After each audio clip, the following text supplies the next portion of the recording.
Hi, my name is Charles Dark, and welcome to the After Dark Show. Today I will be telling you some stories. I hope you enjoy.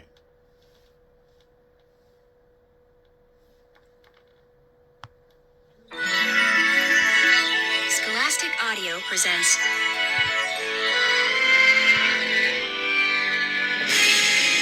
Goosebumps Horrorland, Book 1, Revenge of the Living Dummy, by R.L. Stein, read by Alyssa Honeycutt.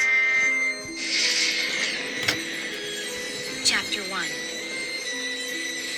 You may wonder why my best friend, Molly Malloy, and I were in the old graveyard late at night. I shivered as I thought about what we were doing. Wind howled through the trees, and pale streaks of lightning cracked the sky. "Hurry, Molly," I whispered, hugging myself as the moon disappeared behind the clouds. "It's going to storm." "I am hurrying, Brittany," Molly said. "But the ground, it's really hard." We were digging a grave. We took turns. One of us shoveled, while the other stood lookout. I felt cold raindrops on my forehead. I kept my eyes on the low picket fence near the street. Nothing moved. The only sounds were the scrape of the shovel in the dirt and a drum roll of thunder, deep but far away. Across from me, an old gravestone made a creaking sound as it tilted in the wind. I sucked in my breath. I suddenly pictured the old stone toppling over and someone crawling out from the grave beneath it. Okay, I have a wild imagination. Everyone knows that about me. My mom says I'll either be a writer or a crazy person. She thinks that's really funny. Sometimes having a strong imagination is a good thing, and sometimes it just makes things more scary. Like tonight. Molly stopped shoveling to push the hair out of her eyes. Raindrops pattered on the blanket of dead leaves on the ground. "Brittany, does this look deep enough?" she asked in a hoarse whisper. I glanced at the glass coffin on the ground. "Keep digging. We have to totally cover it," I said. I turned back to the street. It was late, and the neighborhood stood dark and still. But what if someone drove by and saw us? How could we ever explain the grave we were digging? How could we explain why we were there? Molly groaned and dug the shovel blade into the dirt. The dead leaves crackled. I held my breath and listened. Footsteps. Someone creeping quickly through the leaves toward us. "Molly," I whispered. Then I saw them, huddled low, moving in a line. Raccoons. A pack of them, little eyes glowing. The black fur on their faces made the little creatures look like they were wearing masks. They froze when they saw us, and then stood up taller. Do raccoons ever attack? These raccoons looked really hungry. I imagined them stampeding Molly and me, swarming over us, clawing and biting. A bright flash of lightning brought them into clear focus. They were staring at the little glass coffin. Did they think there was food inside? A clap of thunder, closer now, startled them. The leader turned and scuttled away over the leaves. The others followed. I shivered and wiped rain off my forehead. Molly handed me the shovel. "Your turn," she said. "It's almost finished." The wooden handle scratched my hand. I kicked dirt off the blade and stepped up to the shallow hole. "No one will ever find it here," I said. "Once we bury the evil thing, we'll be safe from it." Molly didn't answer. I had the sudden feeling something was wrong. I turned and saw Molly staring with her mouth open, staring at the tall gravestone next to us. She pointed. "Britt?" And then I heard the old stone creak. I saw the pale hand slowly reach out from the grave. No time to move. No time to scream. I stood frozen and watched the hand wrap its cold, bony fingers around my ankle. And then I started to scream.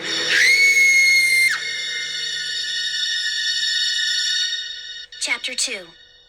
2 weeks earlier, I had other things on my mind. I wasn't thinking about the old graveyard down the street. I had other problems. Well, one big problem. And his name was Ethan. Ethan is my cousin. And it isn't nice to hate your cousin. So, let's just say he isn't one of my favorite people on this planet. I like to make lists. And if I made a list of my top 5,000 favorite people in the world, my cousin Ethan wouldn't be on it. Get what I'm saying? It was almost dinner time on a Friday night, and I was perched on the edge of the bed in my new bedroom. Why did I have a new bedroom? Because Mom and Dad kicked me out of my awesome room in the attic to make room for guess who? Ethan. So now I had to sleep in Mom's sewing room. And the sewing machine was still against the wall, so how much room did I have? Try not much. I was talking on my cell to Molly. Molly is maybe the only person who understands what a pain Ethan is, because she's met him, and she had 2 bruised knees to prove it. Whoever told Ethan that kicking people is funny? Molly and I are like sisters. If you mention Molly Malloy, you have to mention me, Brittany Crosby, too. We are both 12, and we live on the same block, and we've always been in the same class since 3rd grade. We both like to draw and paint. We both like to make lists of everything. We are always finishing each other's sentences, like we have one brain. Molly is a little taller than me and more into sports. We both have coppery hair, although hers is lighter and curlier. And we both have brown eyes. I'm the funny one. It's hard to make Molly laugh. I think she's more serious than me because her parents split up, and she lives with her dad. He travels a lot, and he's kind of a flake. So she feels like she has to be the grown-up in the house. Obviously, I've thought about it a lot. I once made a list of my good qualities and my bad qualities. And one of my good qualities is that I really try to understand my friends. I can't come over now, I told Molly. That brat Ethan will be here any minute. Dad went to the bus station to pick him up. Molly groaned into the phone. Maybe you'll get lucky. Maybe he missed the bus. Why is he coming to stay with you anyway? His parents had to go away or something, I said. He's even coming to our school. I think he's in 3rd grade. He's such a sicko, Molly said. Maybe you should move over here till he leaves. I rolled my eyes. Like my mom would go for that. She knows you hate him, Molly said. I'm supposed to feel sorry for Ethan because he's had such a tough life, I said. You know, his parents were both sick for a long time and didn't pay any attention to him. Molly shook her head. Yeah, I remember. I groaned. So, Mom and Dad say I have to take good care of him. Every 10 minutes they remind me I have to be nice to him. Hello, Molly said. Do they know he kicks people when the grown-ups aren't looking? Do they know how he kept trying to trip you and make you fall down the stairs? Did you tell them he tricked you into eating a sandwich that had dead bugs in it? He's totally bratty, but they don't believe me, I said. Last time Ethan stayed here, he started messing with my computer, and he deleted my whole term paper. He said it was an accident. Then he burst out laughing. Molly groaned again. What a creep. Molly, what am I going to do? I wailed. He's coming to live with us for weeks. Molly was silent for a moment. Then she said softly, Face it, Brittany. Your life is over. Oh, I let out a cry as I heard a deafening crash. From downstairs, I nearly dropped the phone. Was Ethan here already? Chapter 3. I hurried into the kitchen and saw Mom bent over picking pieces of china off the floor. I can't believe I dropped that plate, she said, shaking her head. Mom has short, dark brown hair with a streak of white in the front. She is small and skinny and totally high energy. And she's kind of pretty, except her black-framed glasses make her look like a philosophy professor or something. She's always in a hurry, and she always drops things. And then she says, "I can't believe I dropped that." "Maybe you're nervous about Ethan," I said, bending to pick up a jagged piece of china. "I know I am." "Hey," she pinched my cheek. I don't think she meant to hurt me, but she pinched too hard. I'm the only person in the world she pinches. I don't really get it. "Good attitude, remember?" she said. "Good attitude at all times. You promised." "I had my fingers crossed," I said. How could I have a good attitude? The last time Ethan visited, we got into an actual fist fight. Can you imagine? Quiet little Brittany Crosby giving her cousin a bloody nose and making him cry in front of all her friends. That's not like me at all. But he just makes me crazy. "Give Ethan a chance," Mom said, brushing off the front of her jeans. She wears tight designer jeans and she looks pretty good in them. She's so small we can almost share clothes. Weird. "He's had a lot of problems," Mom said, "and now his parents have left him for who knows how long. He's not bad. He just acts out because he's lonely." Yeah, right. I heard a car door slam, then Dad's voice in the garage. "They're here," Mom said. "Remember, Brittany, you've got to be the grown-up in this situation. Get off to a good start with Ethan and everything will be fine." "I'm going to try, really," I said, and I meant it. The door from the garage swung open. Dad stepped into the kitchen carrying Ethan's 2 suitcases. "Our new family member has arrived," he said. Ethan came bouncing in behind him, a big grin on his face. Ethan looks like a sweet little boy. He is short and pale and very blonde. He has bright blue eyes and a cute, pointed little chin.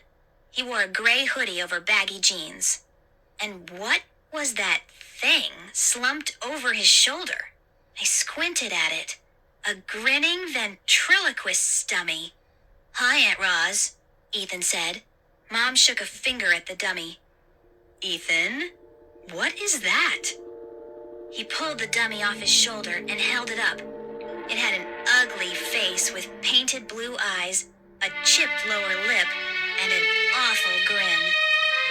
"This is Mr. Bad Boy," Ethan said. "Mr. Bad Boy is my best friend." Totally pitiful, I thought.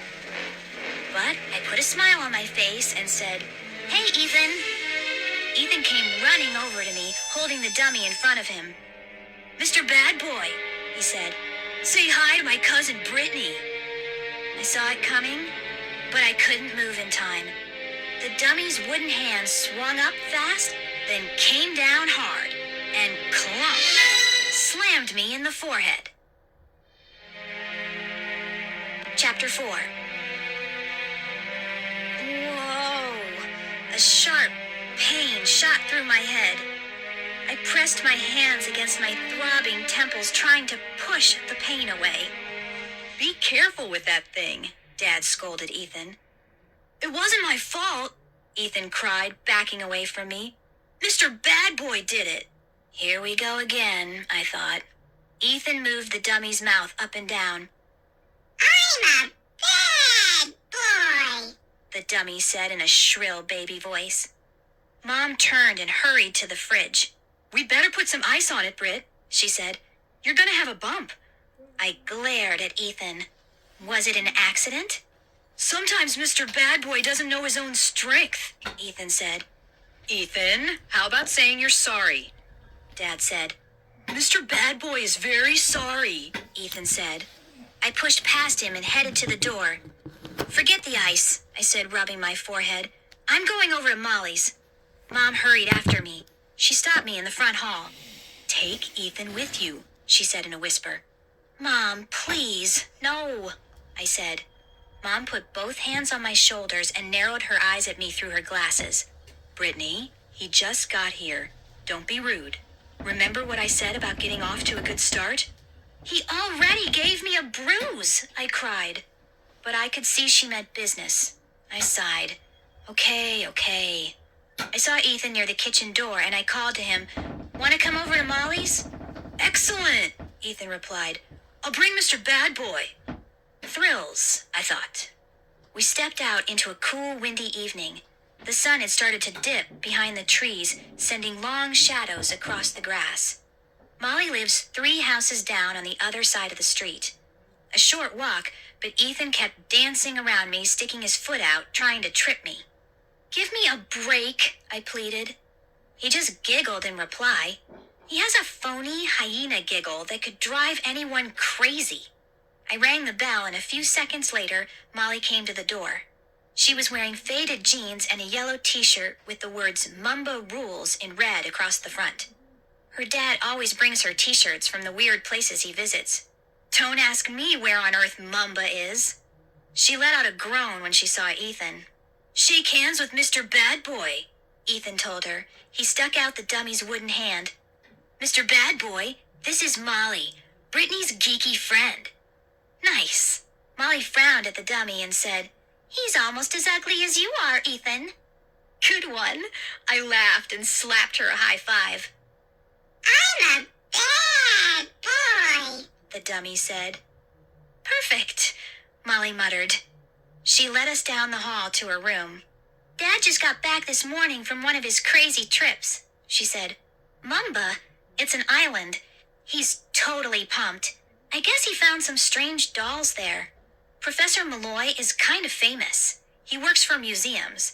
He says he's a folklore expert. He travels all over the world and brings back ugly, evil-looking dolls and ancient toys and voodoo stuff and skulls and things. He keeps some of it on display up in his attic. He calls it his Museum of the Weird. He always wants to show it off, but Molly and I don't like to go up there. It totally creeps us out."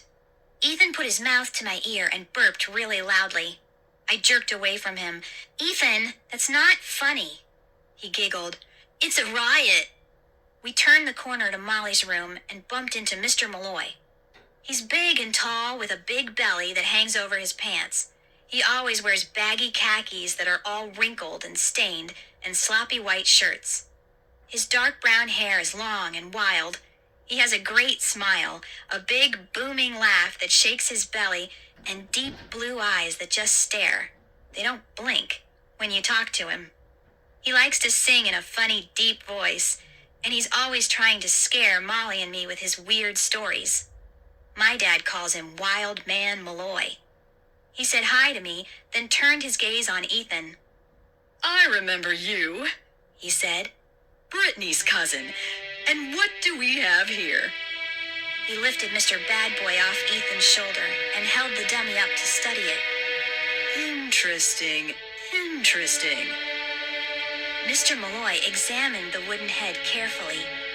He ran his finger over the chipped bottom lip. Then he reached a hand beneath Mr. Bad Boy's shirt and made the mouth snap up and down. "Interesting dummy," he said. "Ethan, where did this guy come from?" Ethan shrugged. "My dad found him. I don't know where. I named him Mr. Bad Boy because he's a really bad dude." Mr. Malloy chuckled. "Interesting." He rubbed his hand over the dummy's painted brown hair. "Why does it look so familiar? I could swear I've seen this dummy somewhere before." He handed Mr. Bad Boy back to Ethan. "I have some books on ventriloquism. Maybe you'd like to borrow one." "I don't have to talk for him," Ethan said. "Mr. Bad Boy talks for himself." Molly and I looked at each other. We both rolled our eyes. "Yeah, sure," I muttered. "Come upstairs," Mr. Malloy said. "I've got something very interesting to show you guys. Something I just brought back from Mumba." "Maybe later, Dad," Molly said. "We don't really want—" Mr. Malloy tugged Molly toward the stairs. "Come on up to the attic. You won't be sorry," he said with a wide, devilish grin. "You want to stare into the face of pure evil, don't you?" Chapter 5. Ethan's eyes flashed with excitement. "Cool," he said. We followed Mr. Malloy up to his attic museum. The stairs were narrow and steep and creaked and groaned under our footsteps. Whenever I come up here, I feel as if I'm stepping into a haunted house. For one thing, it's very dark and shadowy. Mr. Malloy says that bright light will damage some of his displays. He keeps everything in glass showcases. It's all so creepy and weird. As you walk past the glass cases, dozens of eyes stare out at you. Cool! Check this out, Ethan cried. He pointed to a case. I squinted in the dim light. 6 snake heads, their jaws wide open. Disgusting. Mr. Malloy stepped up beside Ethan. Those snake heads were used for gambling, He said. just like dice. You hold them between your hands and shake them, then toss them onto the floor. Want to try it? No thanks, Molly said quickly. She pulled her dad away. Ethan looked disappointed. He held Mr. Bad Boy up and showed him the snakeheads. A long, skinny animal skull with 2 rows of pointed teeth grinned at me from the next case. I hurried past it. And the next case, too. It contained 2 little blue dolls with long blonde hair. Their faces were all twisted as if they were crying. In the next case, a pile of black fur. I looked closer. No, a stuffed animal. With a tiny mouse caught between its curled fangs. Molly says the attic gives her bad dreams. I don't know how she can fall asleep downstairs knowing that all these horrible creatures are right above her head. Over here, guys. Mr. Malloy called. Here's the new one you've got to check out. The 3 of us stepped around the case and gazed down through the glass. Oh, sick, I moaned. I felt my stomach lurch. Totally sick, Molly murmured. Is that a real shrunken head? Ethan asked. Mr. Malloy nodded. I've never seen anything like it in all my travels, He said. Its body is carved of wood, and it has an actual human head attached to the shoulders. I took a deep breath and gazed down at it. It was about 12 inches tall. The face was shriveled like an old prune and was a vomit green color. There were tiny slits where the eyes had once been. Thin wisps of black hair stood straight up from its scalp. Awesome, Ethan said. Can I hold it? I don't think so. Mr. Malloy replied. When I tell you the story of this doll, I don't think you'll want to come anywhere near it. He chuckled as if he'd just told a good joke. Dad, this is really gross, Molly said, shaking her head. She turned her back to the case. You're not going to keep it here, are you? Let me tell you the story. Mr. Malloy said. The doll is called a mind stealer. The legend goes that if you touch it, you are doomed. Its eyes will open and glow. You will hear a loud, painful buzz, and it will steal your mind right out of your head. My mouth suddenly felt dry. I wanted to stop staring at the ugly thing, but I couldn't take my eyes off it. They say the doll has already claimed 20 minds. Mr. Malloy said. 20 poor victims who were left brainless, empty blanks. I felt a chill run down the back of my neck. Ethan giggled, but I could tell he was frightened too. Molly kept her back to the display case. She tossed her coppery hair back over her shoulder. Can we go now? She asked. I couldn't help myself. I leaned down to get a closer look at the doll. I stared at the tiny, shriveled head. It was a little smaller than a softball, but it had once been alive. It had once been a live human being. Was it a man or a woman? I lowered my face to the glass and let out a cry as the doll whispered, "How about a kiss, babe?" Chapter 6. Startled, I stumbled back and nearly knocked Molly over. Mr. Malloy laughed. Good one, Ethan, He said. Ethan grinned at me. I'm a pretty good ventriloquist, he said. I got you, Brittany. He did a fast tap dance and ended it by stomping hard on my foot. Ethan, you're so not funny, I cried. I could feel my face turning hot. I knew I was blushing. How embarrassing to fall for that trick. Molly turned to her dad. "Do you really believe that mind-stealing stuff?" she asked. He scratched his head. I take all these legends seriously, he said. The legends tell a lot about people and their beliefs. "Yes or no?" Molly asked. "Do you think it can steal minds or not?" Her dad was silent for a moment. Then he said, Yes, I guess I do believe it. Molly's mouth dropped open. "Dad, if you believe this awful doll is so dangerous, how can you keep it in our house?"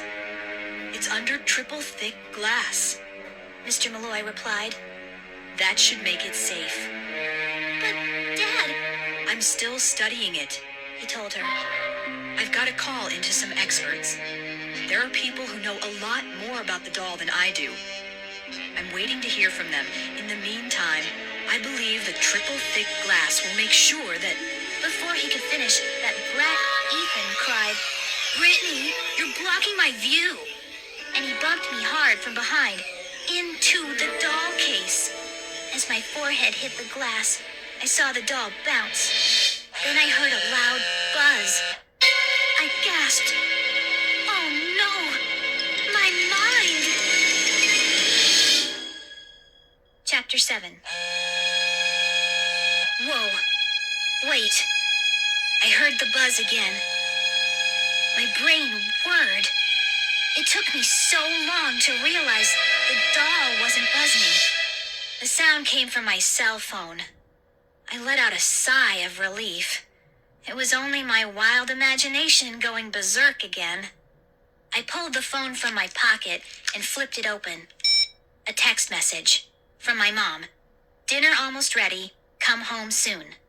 I told Molly and Mr. Malloy we had to leave. Ethan started whining that he didn't want to go. He wanted to stay and check out the other weird dolls and objects, but I was happy to get out of there. The Mind Stealer doll was too creepy to think about, and Mr. Malloy admitted he didn't even know if it was safe to keep it in the house. I knew I'd have nightmares about it. When we got home, Mom was going crazy in the kitchen, with 2 pots steaming on the stove and a chicken roasting in the oven. She blew a strand of hair off her forehead and smiled at Ethan. I'm making my famous roast chicken in honor of your arrival tonight, she said. Not quite ready. She turned to me. Why don't you go up to Ethan's room and bring down the rest of your junk? Ethan gave me a hard tug that almost knocked me over. Come upstairs, fat face. I want to show you my comedy act with Mr. Bad Boy. "Fat face?" I cried.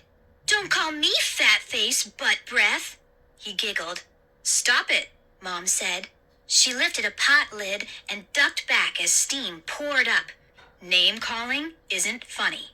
Yeah, right. Don't call names, you moron, Ethan said to me. He tried to jam his elbow into my ribs, but I dodged away. Please, go upstairs, Mom said. Let Ethan show you his comedy act. Mom, give me a break, I moaned. That dummy is so totally lame. Mom dropped the lid back on the pot and pulled me to the kitchen door. Go up there with him, Britt. He wants to share something with you. That's a good thing. But, Mom... And don't make fun of the dummy, she whispered. Poor Ethan obviously needs a friend to talk to, so he made one up. Go up to his room and be nice to him. I let out an exasperated sigh, but then I forced a smile to my face. Okay, Ethan, I said. Let's do it. He let out a cheer and went running up the attic stairs. The dummy's wooden head clonked on each stair as Ethan dragged it by the arm. I glanced around the attic, my old room. I missed it already. The room was long and narrow with bright yellow walls. Some of my posters were still hanging up. My desk stood in front of the window between 2 twin beds where Molly and I had spent many sleepovers. No room for sleepovers now, I thought, in my tiny sewing room. And then I scolded myself. Don't be bitter, Britt. You'll get your room back when he leaves. Ethan pulled out the desk chair and sat down on it. He sat Mr. Bad Boy on his lap. I dropped to the floor, settled onto the white shag carpet, and leaned my back against the wall. Don't laugh too hard, Ethan said. You'll hurt yourself. No problem, I said. If you need me to explain any of the jokes, just let me know, he said. I rolled my eyes. Just do your act, okay? Mr. Bad Boy grinned at me. His eyes opened wide. He had such an ugly smile. Totally evil. Brittany, is that your face? Or did you forget to take out the garbage? The dummy said. His voice was a shrill rasp. Be nice, Ethan scolded the dummy. That's my cousin. The dummy leaned toward me. Brittany, something just reminded me of the banana I had for breakfast. Oh yeah, your nose! The dummy tossed back its head and let out a long donkey laugh. I'm a bad boy! Is that your act? I asked Ethan. He shook his head. Sometimes Mr. Bad Boy doesn't cooperate. Yeah, right, I muttered. Be good, Ethan scolded the dummy. I like your long hair, Mr. Bad Boy said to me. Too bad it's all growing on your back. I burst out laughing. The joke was terrible, but Ethan was a really good ventriloquist. I couldn't see his lips move at all. Mr. Bad Boy, please, Ethan pleaded. Be nice to Brittany. The dummy's eyes stared into mine. I know we've just met, he said in his harsh, raspy voice. But I'm a very romantic dude, and I have 3 little words I'm dying to say to you. 3 little words? I asked. Mr. Bad Boy nodded. Yeah, take a bath. I couldn't help myself. I laughed again. I have to admit, I love rude jokes. I guess maybe it's because I'm always so nice. Is that your face? Mr. Bad Boy asked. Or are you standing on your head? I groaned. Don't blame me for these jokes, Ethan replied. Blame Mr. Bad Boy. He turned to the dummy. You're not very nice, he told it. Then stop putting words in my mouth, Mr. Bad Boy said. That made me laugh too. I'm a bad boy, Mr. Bad Boy exclaimed. You're an awesome ventriloquist, I told Ethan. How did you learn to do that? Ethan set Mr. Bad Boy down on the bed and walked over to me. He shrugged. I don't know. Just practice, I guess. I slapped Ethan a high five. Well, good work, dude. I really think you're talented. And then I gasped, because across the room, Mr. Bad Boy turned his head to me and opened his mouth in an ugly laugh. Chapter 8. How did you do that? I cried. Ethan's smile faded. I didn't do it, he said. He took his hand out of his pocket and pointed to Mr. Bad Boy. He did. I frowned at him. Can't you ever be serious? I am serious, he insisted. I was trying to be nice to Ethan, but he always had to act like a jerk. I decided to give it one more try. You know, everyone in my school has to do 1 hour of public service, I said. That bites, Ethan said. Listen to me, I snapped. I've got a good idea for you. I'm going to give a painting lesson at my great-aunt's retirement home. Maybe you could come too and do a funny act with Mr. Bad Boy. I bet they'd love it. Cool, Ethan replied. Yeah, thanks. Maybe I'll practice some new jokes with him. Good. Your jokes are funny, but you need some that aren't so nasty, I said.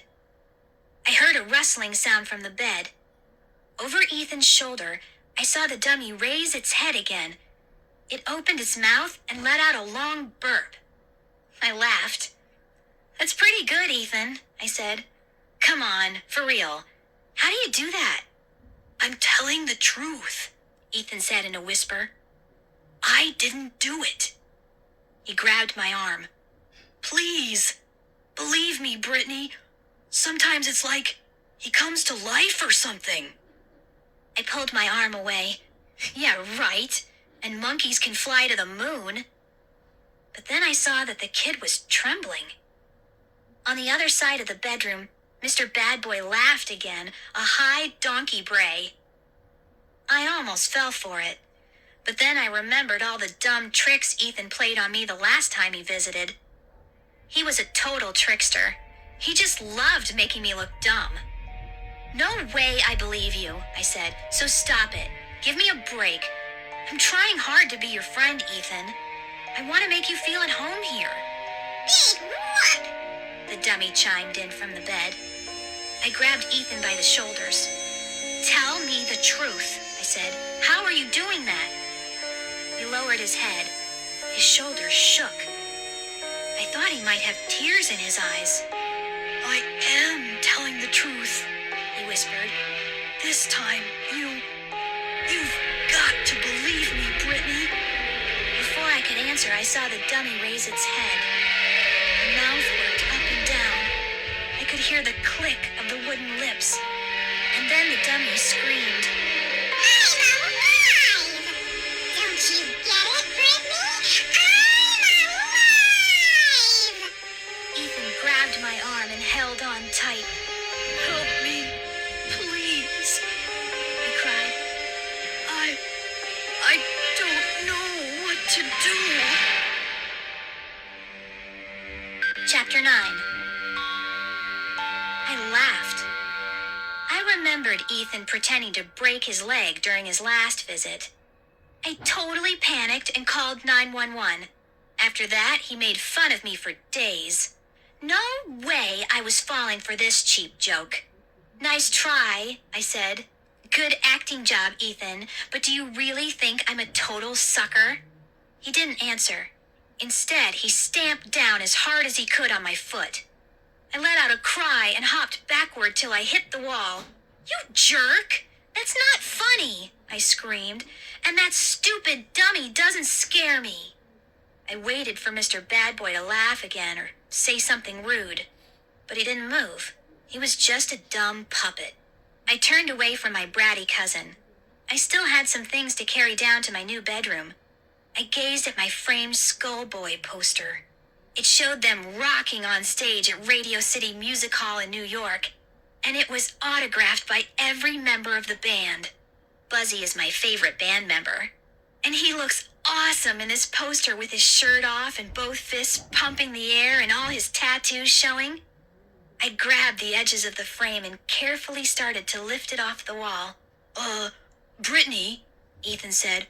I think you better leave that poster up here in my room. Excuse me? I said. You're kidding, right? Skullboy is Mr. Bad Boy's favorite band, Ethan said. Sorry, he loses, I said. It's my favorite band too, and I'm hanging this in my room.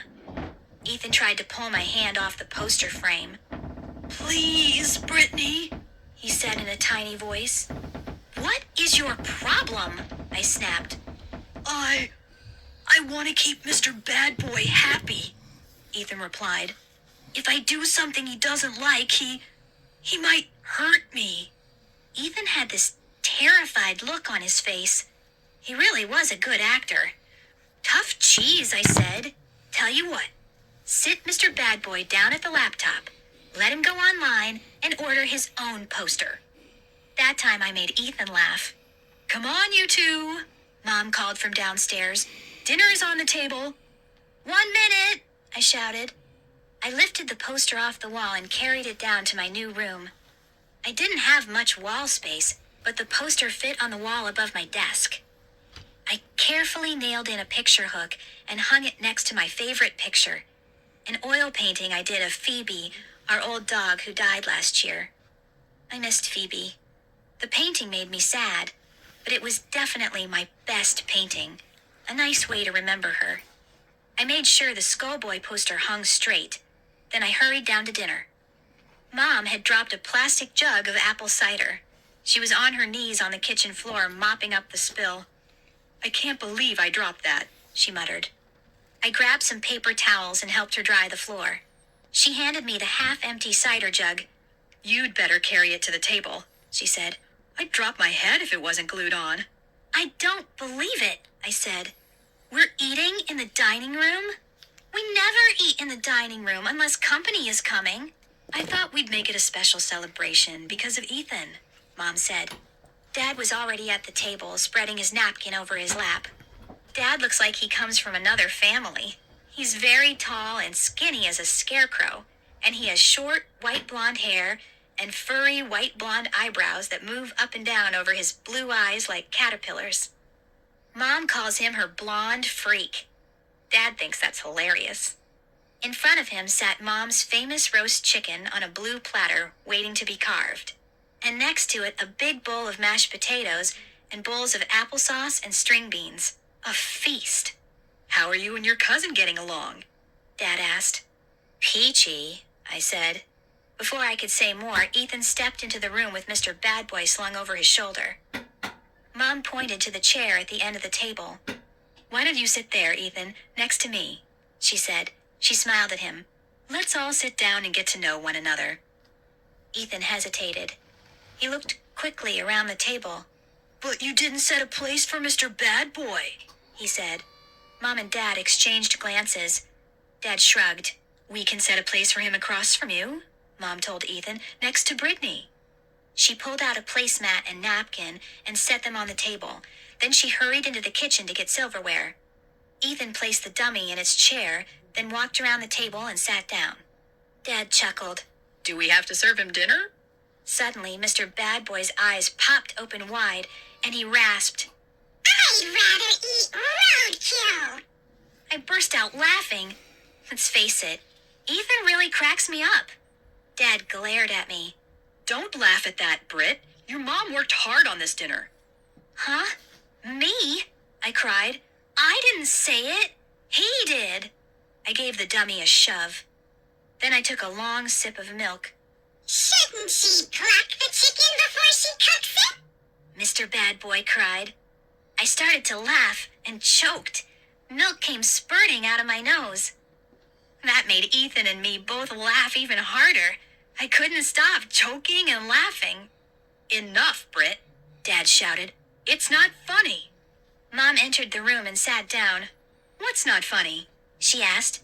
Brittany decided to act like a clown tonight, Dad said, frowning. Why are you picking on me? I cried. It's not my fault. Ethan.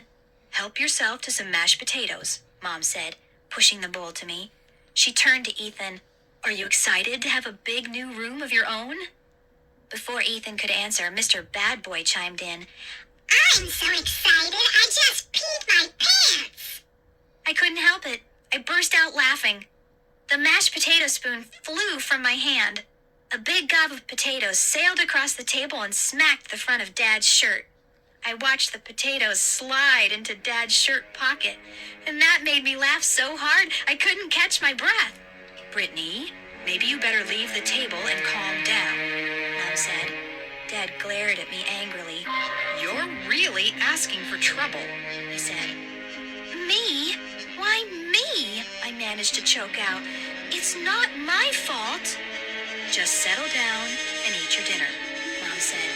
It all looks delicious, Dad said. Once again, Mr. Bad Boy's mouth worked up and down, and he rasped, I throw up better food than this. Chapter 10. At school the next morning, I found Molly at a table in the back of the art room working on her new project. Molly is even more intense about painting than I am. She has some cool ideas. She dreams up scenes on imaginary planets and paints them. Then she downloads photos of movie and music stars off the internet, and she prints them out and adds them to her paintings. They're hard to describe, but Mr. Vella, our art teacher, was really excited about them. He said Molly should do at least a dozen, and maybe he could get her a show in a gallery somewhere. I keep trying to get her to paint one with Buzzy from Skullboy, but she says she hates Buzzy's looks. She says she hates everything about him. Wow. So far, it hasn't ruined our friendship. I'm sure one of these days I can convince her she's totally wrong. I pulled out the chair across from her and sat down. "Hey, Molly," I said. "I like the purple and green sky. Way cool." She looked up from her painting. "Britt, how come you were so late this morning?" "Ethan, of course," I said. I picked up a clean paintbrush and pretended to stab myself with the handle. Ack! "He's a cutie pie," Molly said sarcastically, adding brushstrokes to a clump of purple trees. "Mom made pancakes for breakfast," I said. "You know, Ethan's first day of school, everything has to be special for Ethan. And you know what that creep did?" I slammed the paintbrush down on the table. "He made me laugh, and I squirted maple syrup in my hair and on my t-shirt. I had to go shampoo my hair and change. Now I'm in major trouble with Mrs. Haggerty for being late. I could kill that brat." "So, things are going well," Molly joked. "Not funny," I muttered. "How come he's going to school here?" Molly asked, concentrating on her trees. "Because no one knows how long he'll be living with us. Dad dropped him off at the elementary school this morning. I have to wait around till 3:30 to pick him up." Molly snickered. "Did he bring that ugly dummy to school with him?" "No," I said. "He told us Mr. Bad Boy likes to sleep late." "He's totally mental," Molly said. "Does he believe it's alive or something?" "The little clown is trying to make me believe it's alive," I said. "What a joke." Molly narrowed her eyes at me. "So you don't believe it?" "Huh? Believe Mr. Bad Boy is alive?" I said. "Of course not." That night I had dinner at Molly's house. Her dad was off on another long trip. Margie, the housekeeper who always stays with Molly when her dad is away, ordered us a pepperoni pizza and a couple of salads, and we had ice cream pops for dessert. Was I happy? Well, yes, pepperoni is my favorite. But mainly, I didn't have to sit across the table from Ethan. After dinner, Molly and I were in front of her laptop checking out the latest gossip on Faceplace, our school's message board. Molly's bedroom is almost as small as my new room. She's covered one whole wall from floor to ceiling with her paintings, and it looks really awesome. "Guess who wants to bring his dummy to school tomorrow?" I asked. Molly shook her head. "Doesn't he care that kids will think he's a geek?" I shrugged. "I don't get it. Guess he just wants attention." "My dad said he's seen Ethan's dummy before," Molly said. "He just can't remember where." "Let's not talk about it," I muttered. I glanced at the clock. Almost 8:30. "I'd better go home and write that essay," I said. "I'm already on Mrs. Haggerty's bad list." "Whoa! Check this out," Molly said, eyes bulging at the laptop screen. "Cindy Siegel's photos from her party last week. Oh, wow. I can't believe she put these online. If her parents ever saw them." I ended up spending another hour at Molly's. Then I hurried home to write the essay. It was due tomorrow, and I knew I couldn't afford to mess up. Mom and Dad were in the den watching a movie on TV. The house smelled of popcorn. They have popcorn almost every night. They say it's low calorie, but they eat huge bowls of it. I started up the stairs to the attic, then remembered it wasn't my room anymore, so I turned around, made my way down the hall, and stepped into the little sewing room. I flashed on the ceiling light and gasped. "Oh, no!" My poster. My Skullboy poster. The glass frame was cracked and shattered. I saw jagged shards of glass on the floor. I stood frozen in the doorway, unable to take another step into the room. My eyes stared at the shattered glass. And then I saw the long rip down the middle of the poster. It had been torn in half. And Buzzy's face, it was gone, torn off the poster. My heart pounded in my chest. I suddenly felt cold all over, as if the room had turned to ice. I blinked several times, trying to force the sight away. And then my eyes stopped on the painting of Phoebe. I let out another gasp when I saw the red mustache smeared on the dog's snout. and splashes of red paint covering the dog's eyes. Oh! I was squeezing my fists so tight, my fingernails were digging into my palms. I took a deep breath, then another, but I couldn't calm down. "This is the last straw, Ethan," I muttered through gritted teeth. "This isn't funny. This is mean and vicious." I spun around and started toward the attic stairs. What did I plan to do? I don't know. I couldn't think straight. The blotchy red mustache stayed in front of my eyes. I was actually seeing red. I wanted to tear Ethan in half, just the way he tore my poster. I stomped up the stairs. My hands were still balled into tight fists. "Too far," I muttered. "This time, you went too far." I burst into the room. Dark except for the pale, low light from a tiny nightlight down on the floor. I nearly tripped over the pile of dirty clothes Ethan had dropped in the middle of the carpet. Kicking a pair of jeans out of my way, I stormed up to Ethan's bed. "Ethan?" It took a while for my eyes to focus in the dim gray light. And then I saw the dummy, stretched out on the bed, his head resting on the pillow. "Ethan?" Not there. Ethan was not in the bed. Huh? I heard the shower going downstairs in the bathroom. Ethan must be in the shower, I realized.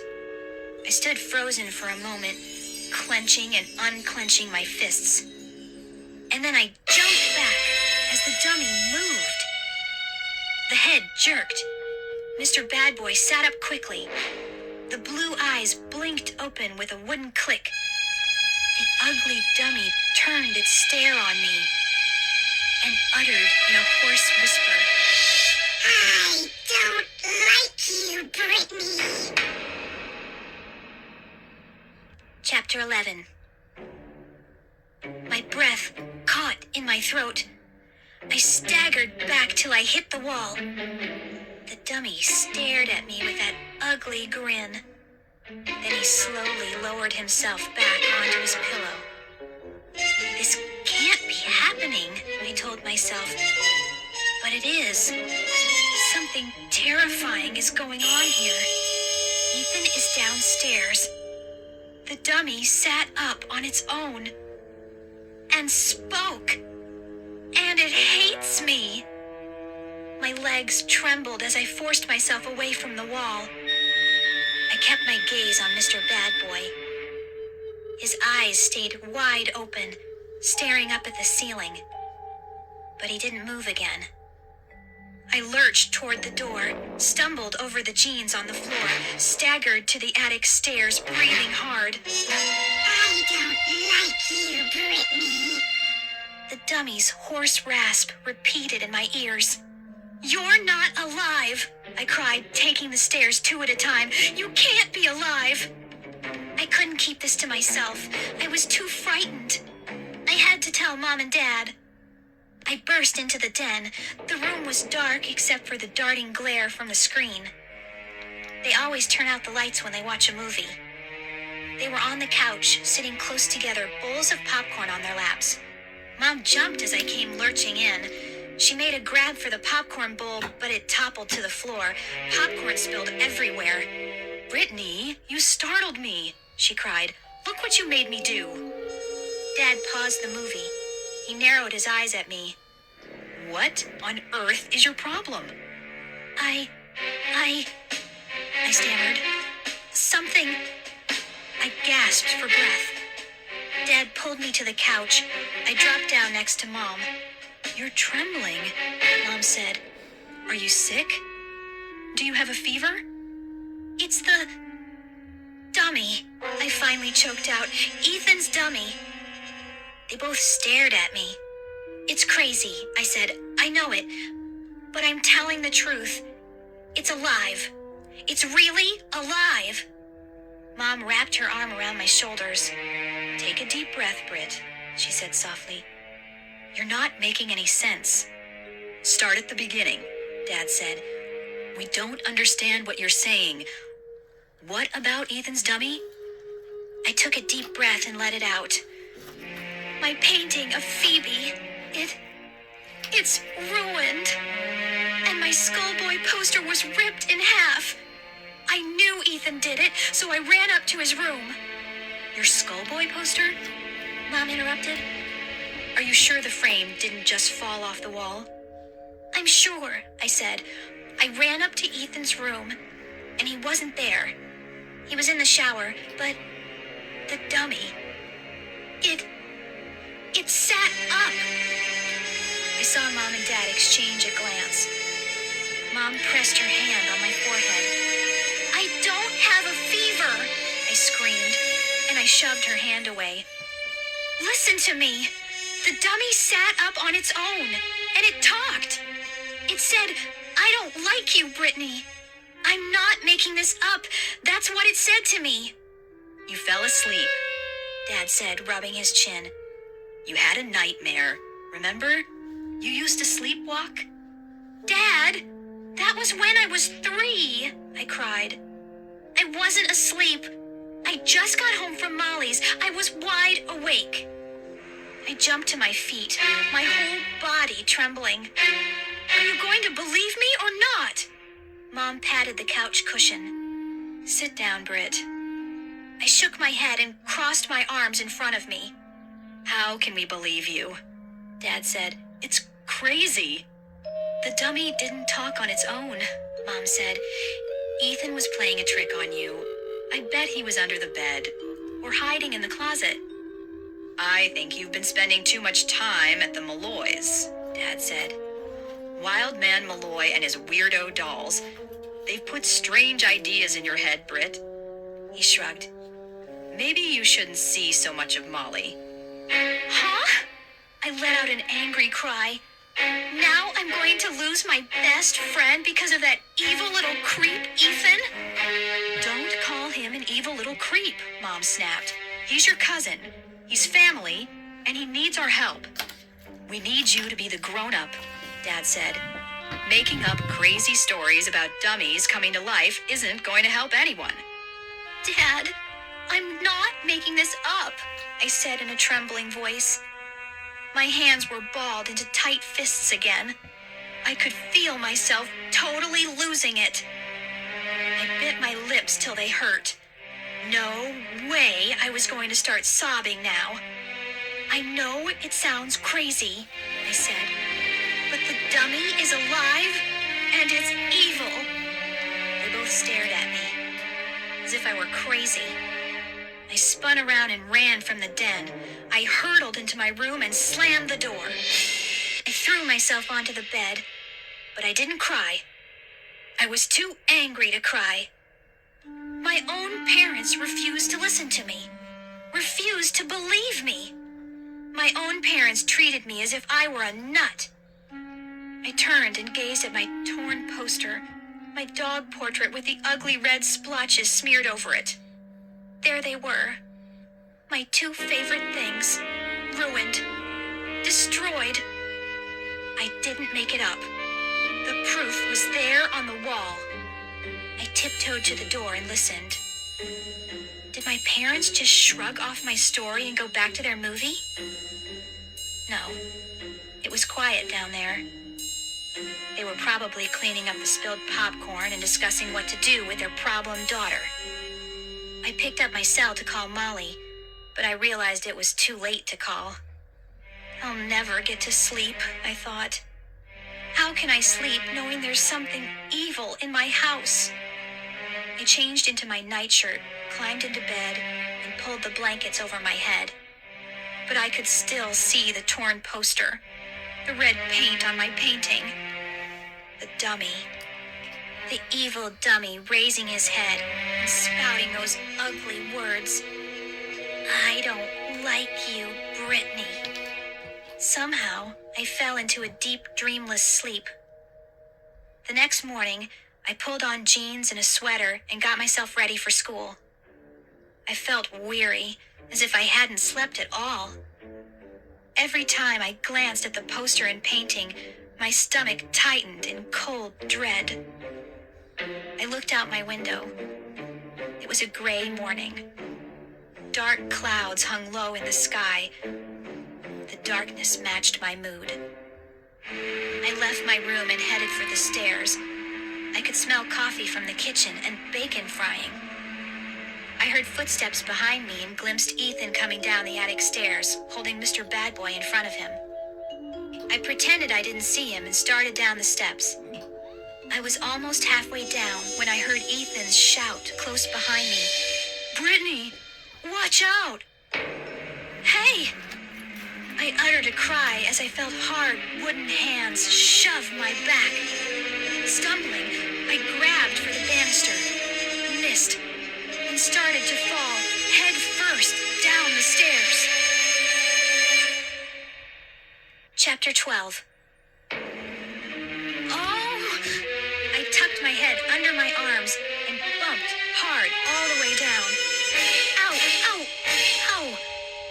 I landed on my back, still shielding my head, gasping for breath, too stunned to move. I lay there, waiting for the pain to fade. I stared up at Ethan and Mr. Bad Boy, still on the stairs. Ethan's face had gone pale. His eyes were wide with shock. "Brittany, are you all right?" he cried in a tiny, frightened voice. He came running down to me. The dummy bounced in his arms. "What's going on?" Mom called from the kitchen. "Brittany fell!" Ethan shouted. I didn't fall, I thought. The dummy pushed me. I rubbed my elbow. It throbbed with pain, but the rest of me seemed okay. Ethan grabbed my hand and tried to pull me up. Mom came running, a metal spatula in one hand. "Oh no, Brittany, did you fall down the stairs?" "Just a few of them," I said. "No big deal, Mom." Why tell the truth? Would she believe me if I said the dummy pushed me? Yeah, for sure. She'd blame my wild imagination, or she'd say I watched too many horror movies. I climbed to my feet, rubbing my sore elbow. "I'm okay, really." "My bacon's burning," Mom said. "Come have your breakfast." She turned and hurried back to the stove. I glared at Ethan. "You and I have to talk," I said. He turned his head away. He looked very frightened. Then he looked back and said, "Listen, Britt, But before he could say any more, the dummy lowered his head to my ear and whispered in his cold, hoarse voice, Don't ever snitch on me again. Chapter 13. The rest of the day was a blur. I couldn't get that dummy's whispered words out of my mind. I was desperate to tell Molly about it, but she was away all day on some kind of science field trip. I phoned her after school, but she couldn't talk. She was going to visit some cousins in the next town over. She didn't call me back until late that night. I was pulling on my nightshirt and getting ready for bed when my cell phone rang. She started talking before I even answered. "Molly, what's wrong?" I asked. She sounded totally freaked. Brittany, hurry, she said. You've got to help me. We have to bury it. Huh? Molly, what are you talking about? I whispered. I'm not allowed to talk on the phone so late at night. The doll, Molly said breathlessly. that awful thing with the shrunken head. I can't leave it in the house. Please, come over. I need your help. But it's after 11, I whispered. If I get caught, Brittany, this is life or death, Molly said. I'm not joking. I need you. I'll get dressed, I said. I'll sneak out the back door. Give me 2 minutes. 2 minutes later, I was running through backyards and across the street to Molly's house. The grass was slippery and wet due to the weather. I lowered my head against the strong gusts of wind. Molly's house was dark, except for a light in the attic window. But she stood waiting for me at the back door. She grabbed my arm and pulled me into the kitchen. She had already pulled on a yellow rain slicker and had the hood lowered over her head. We have to hurry, she whispered. Molly, I don't understand, I said. Tell me, what's up with that doll? She brushed back the rain hood. I could see the fear in her eyes. The mind stealer. My dad. He was wrong. We have to bury it. In a graveyard. I narrowed my eyes at her. You're not joking? Where's your dad? On an island somewhere, she said. Near Australia, I think. I tried to call him. I don't think his cell is working. But why do we have to bury that doll? That's just crazy, isn't it? A man called me, Molly said. A few minutes ago. From Mumba.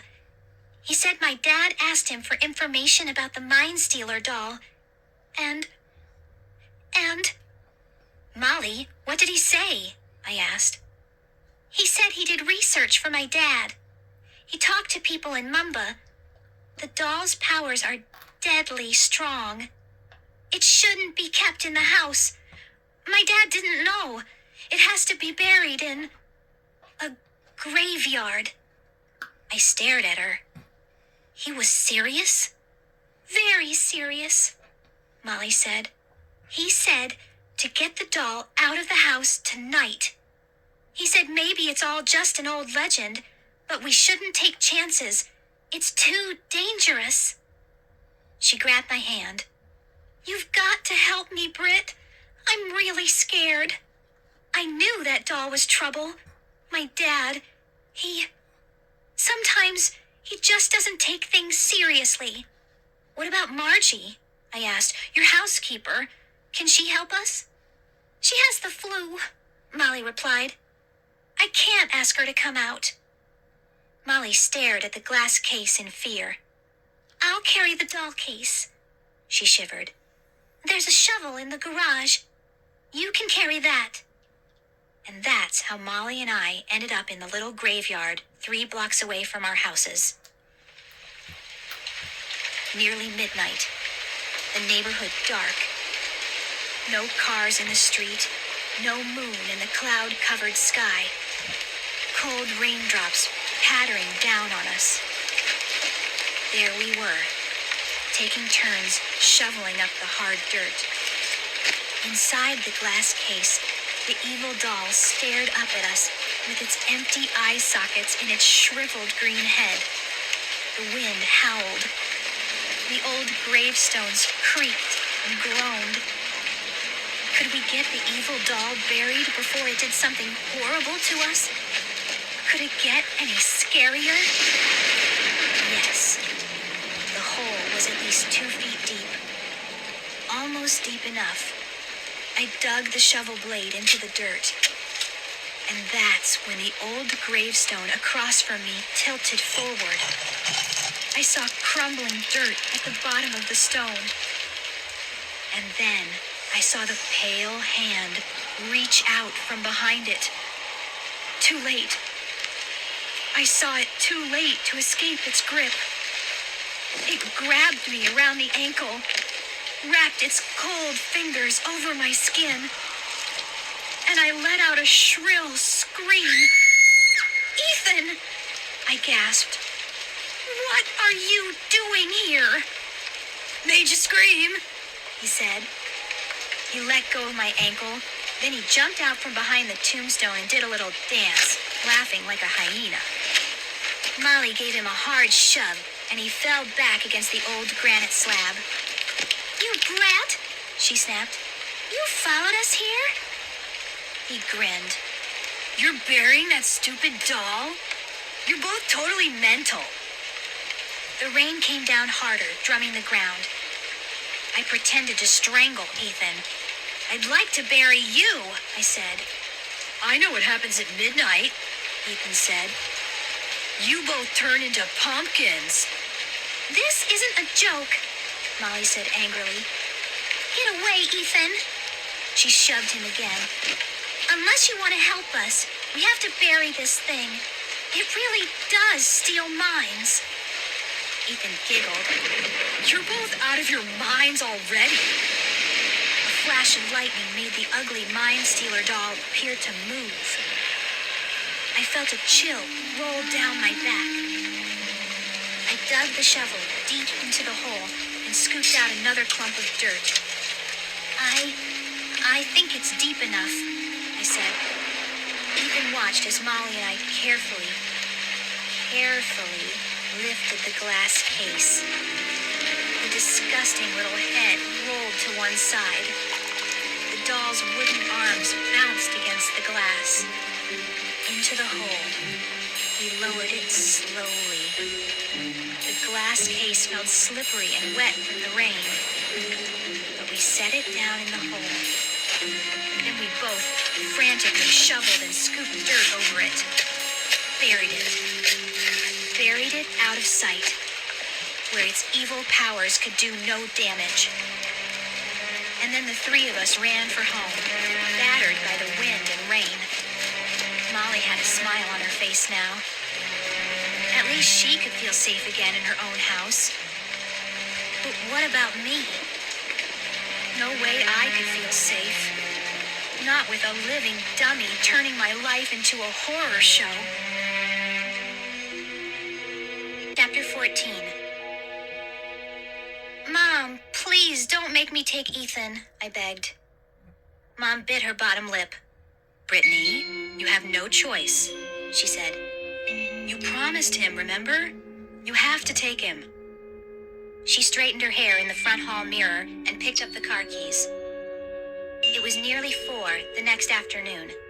She was ready to drive us to perform at Sunset House, my great-aunt's retirement home. Brittany, do you have all your art supplies packed up? Put them in the trunk, she said. She started to the door, but I grabbed her arm. Mom, you're not listening to me, I said. If we take Ethan, something terrible is going to happen.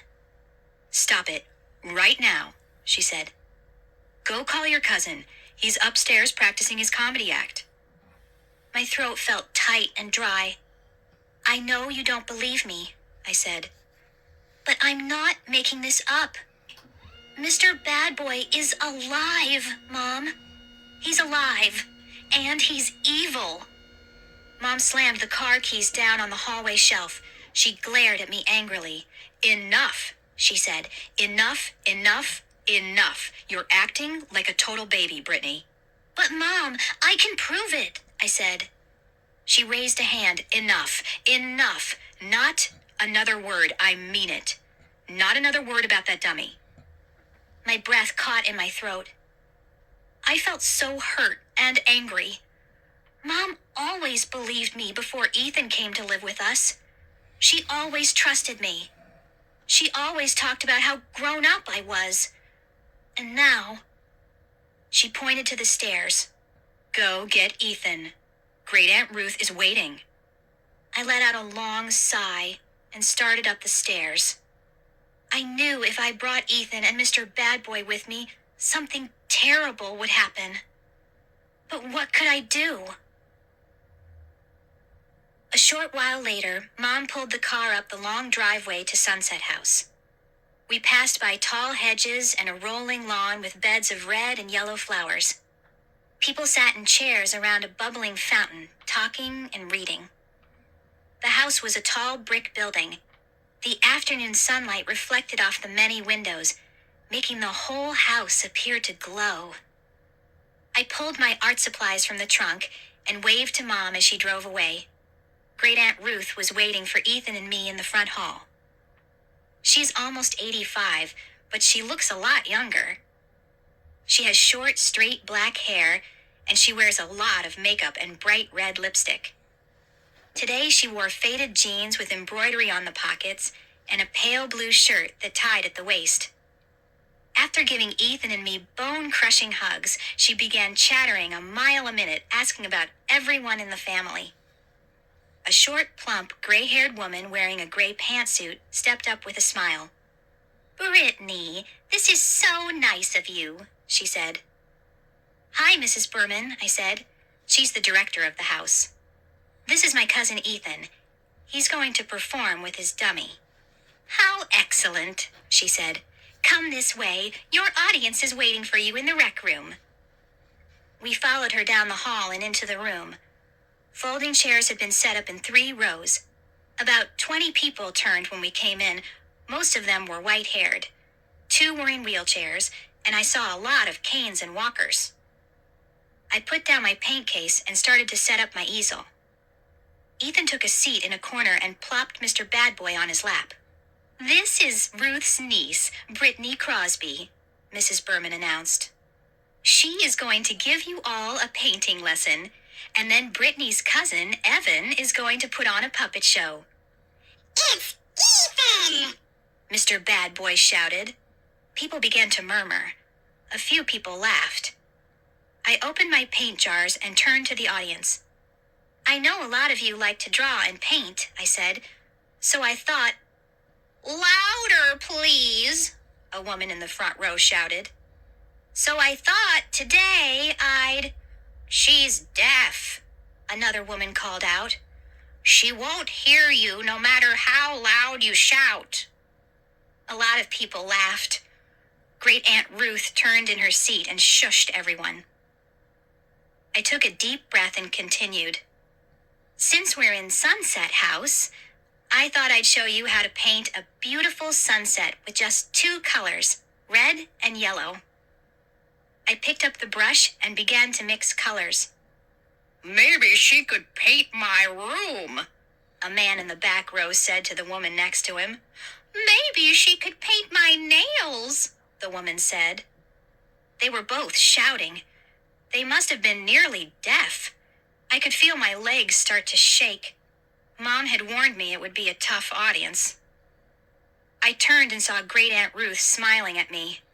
I decided to keep my eyes on her for the rest of the demonstration. "What is she painting? I don't get this modern art. Look, she dripped on the floor." I should have worn earplugs, but I hummed to myself to drown them out, and I kept working my brush on the canvas. The sunset painting turned out really well, maybe the best sunset I'd ever done. And when I stepped away from it, everyone cheered and clapped, even the woman who wanted me to paint her nails. Great Aunt Ruth blew me a kiss. I could tell how proud she was.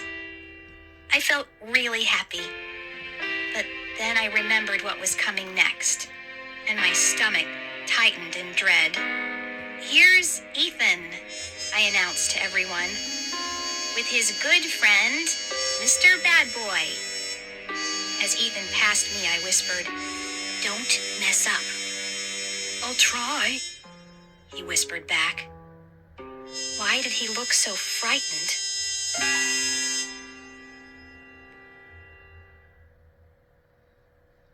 Chapter 15. Ethan pulled his folding chair to the front of the room. He sat down and bounced the dummy on his lap. Which one is Ethan? A woman whispered loudly. A few people laughed. Ethan cleared his throat and turned to the grinning dummy. "You're going to be a good boy today, aren't you, Mr. Bad Boy?" Mr. Bad Boy shook his head no. I'm a bad boy. Know how I can tell when someone is old? He asked Ethan. "How?" By the smell. Mr. Bad Boy tossed back his head and cackled. "That's not funny," Ethan scolded him. Yeah, Mr. Bad Boy shot back. that joke stinks. And so do they. A few people gasped. The room grew very quiet. Mr. Bad Boy's jaws clicked up and down. Ethan, do you know the difference between an old person and roadkill? "No," Ethan said. Neither do I. Mr. Bad Boy cried and laughed his high-pitched laugh again. "That is not allowed," Mrs. Berman shouted from the back of the room. "Ethan, your jokes are insulting people." Your face is insulting me. Mr. Bad Boy exclaimed. I've seen pimples dolls that were prettier than you. I shut my eyes. I just wanted to disappear. This couldn't be happening. I'm a bad boy, Mr. Bad Boy shouted. He turned his head to a woman with curly white hair and bright red lips. Is that a new skirt? The dummy asked her. Or are you wearing your intestines on the outside? Mrs. Berman stormed toward the front of the room, swinging tight fists at her sides. Her face was as red as my sunset painting. Ethan, I have to ask you to stop, she said. Ethan jumped up. I'm really sorry, he said. Sometimes Mr. Bad Boy acts up, but I know he'll be good now. Mrs. Berman glared at him. Your jokes are not acceptable. I promise he'll behave, Ethan said. He shot me a nervous glance. Then he turned back to the audience. I need a volunteer. Could you come up and talk to Mr. Bad Boy, ma'am? I promise he'll be good. Please, come up here. I realized I was holding my breath. What did Ethan plan to do? Or more important, what did Mr. Bad Boy plan to do? Ethan kept pleading with her. So finally, a gray-haired woman in a flowery brown and yellow house dress stood up and slowly walked up beside the grinning dummy. She shook Mr. Bad Boy's hand. Are you going to be a good boy? She asked, grinning at Ethan. Mr. Bad Boy's eyes blinked up and down. I like your dress, He said. interesting colors. Or did you spit up your breakfast this morning? I gasped. Now I knew for sure. I had no doubts at all. The dummy was alive and out of control. The woman laughed. You're naughty, she said. Someone should spank you. I'd like to spank you, too. Mr. Bad Boy replied. But with that face, I can't tell which end to spank. I turned and saw Mrs. Berman shaking her head and frowning. Which color do you like in Brittany's painting? Mr. Bad Boy asked the woman. The red or the yellow? She studied my painting for a moment. The red, I guess. And then, it all happened so quickly. It was a total blur. I saw the jar of red paint swing up into the air. Was it in Mr. Bad Boy's hand? Or did Ethan hold the jar? I couldn't see, but I saw the jar swing high. And I saw the red paint come splashing out. It made a loud splat as it burst over the woman's face. It ran down her cheeks, down her skirt, and puddled on her shoes. Her mouth dropped open in shock. She staggered back, wiping paint from her eyes. But Mr. Bad Boy wasn't finished. Now the yellow paint jar was in the air, and a tidal wave of thick yellow paint splashed over the woman's hair. I'm a bad boy, Mr. Bad Boy shouted. Mrs. Berman leaped forward and tried to pull the dummy from Ethan's arms, and I rushed to the front of the room, my brain spinning. I knew I had to do something to help, but I tripped over my easel. The whole thing collapsed under me, and I fell face down on my painting. Oh, I groaned and tried to pull myself to my feet. Smears of red and yellow paint stuck to the front of my sweater. I heard people stampeding from the room. Some were crying, others were shouting angrily. A disaster, I thought. A total disaster. Raising my eyes, I glared at the ugly dummy. And as I stared, he tossed back his head and roared with laughter. Chapter 16. Molly, is your dad? I have to talk to him. That night, I was too upset to eat dinner. I rushed up to my room and slammed the door behind me. Then I dropped onto the edge of my bed and punched Molly's number into my cell phone. I told you, Molly replied. He's on some island near Australia. I haven't heard a word from him since he left. Well, when is he coming back? My voice cracked. It's a real emergency. Molly was silent for a moment. Britt, come over. You'll feel better if you get out of the house. I can't, I moaned. I'm grounded. Probably for life. Mrs. Berman at Sunset House? She reported the whole thing to school. I don't believe it, but she blamed me for everything. She said I invited Ethan, so I had to know what kind of jokes he did. She said I had to know what Ethan planned to do. Oh, wow, Molly muttered. Bad news. That's totally unfair. Tell me about it, I groaned. Then Mrs. Berman called my mom and told her about it. I'm so in trouble everywhere. I'm not allowed to leave my room at night, and meanwhile, get this. Dad had hockey tickets that he couldn't return, so he took Ethan to the hockey game. It's so not fair. Ethan is a total freak, Molly said. I can't believe he's your cousin. Ethan isn't the problem, I said. It's Mr. Bad Boy. He's alive, Molly. He's evil. And Ethan is too scared to do anything about it. But Britt, Molly, I'm begging you to believe me, I said. No one else will.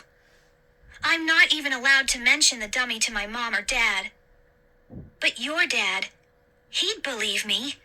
He knows about this stuff, right? well, Molly said. Dad has done research on ventriloquist dummies.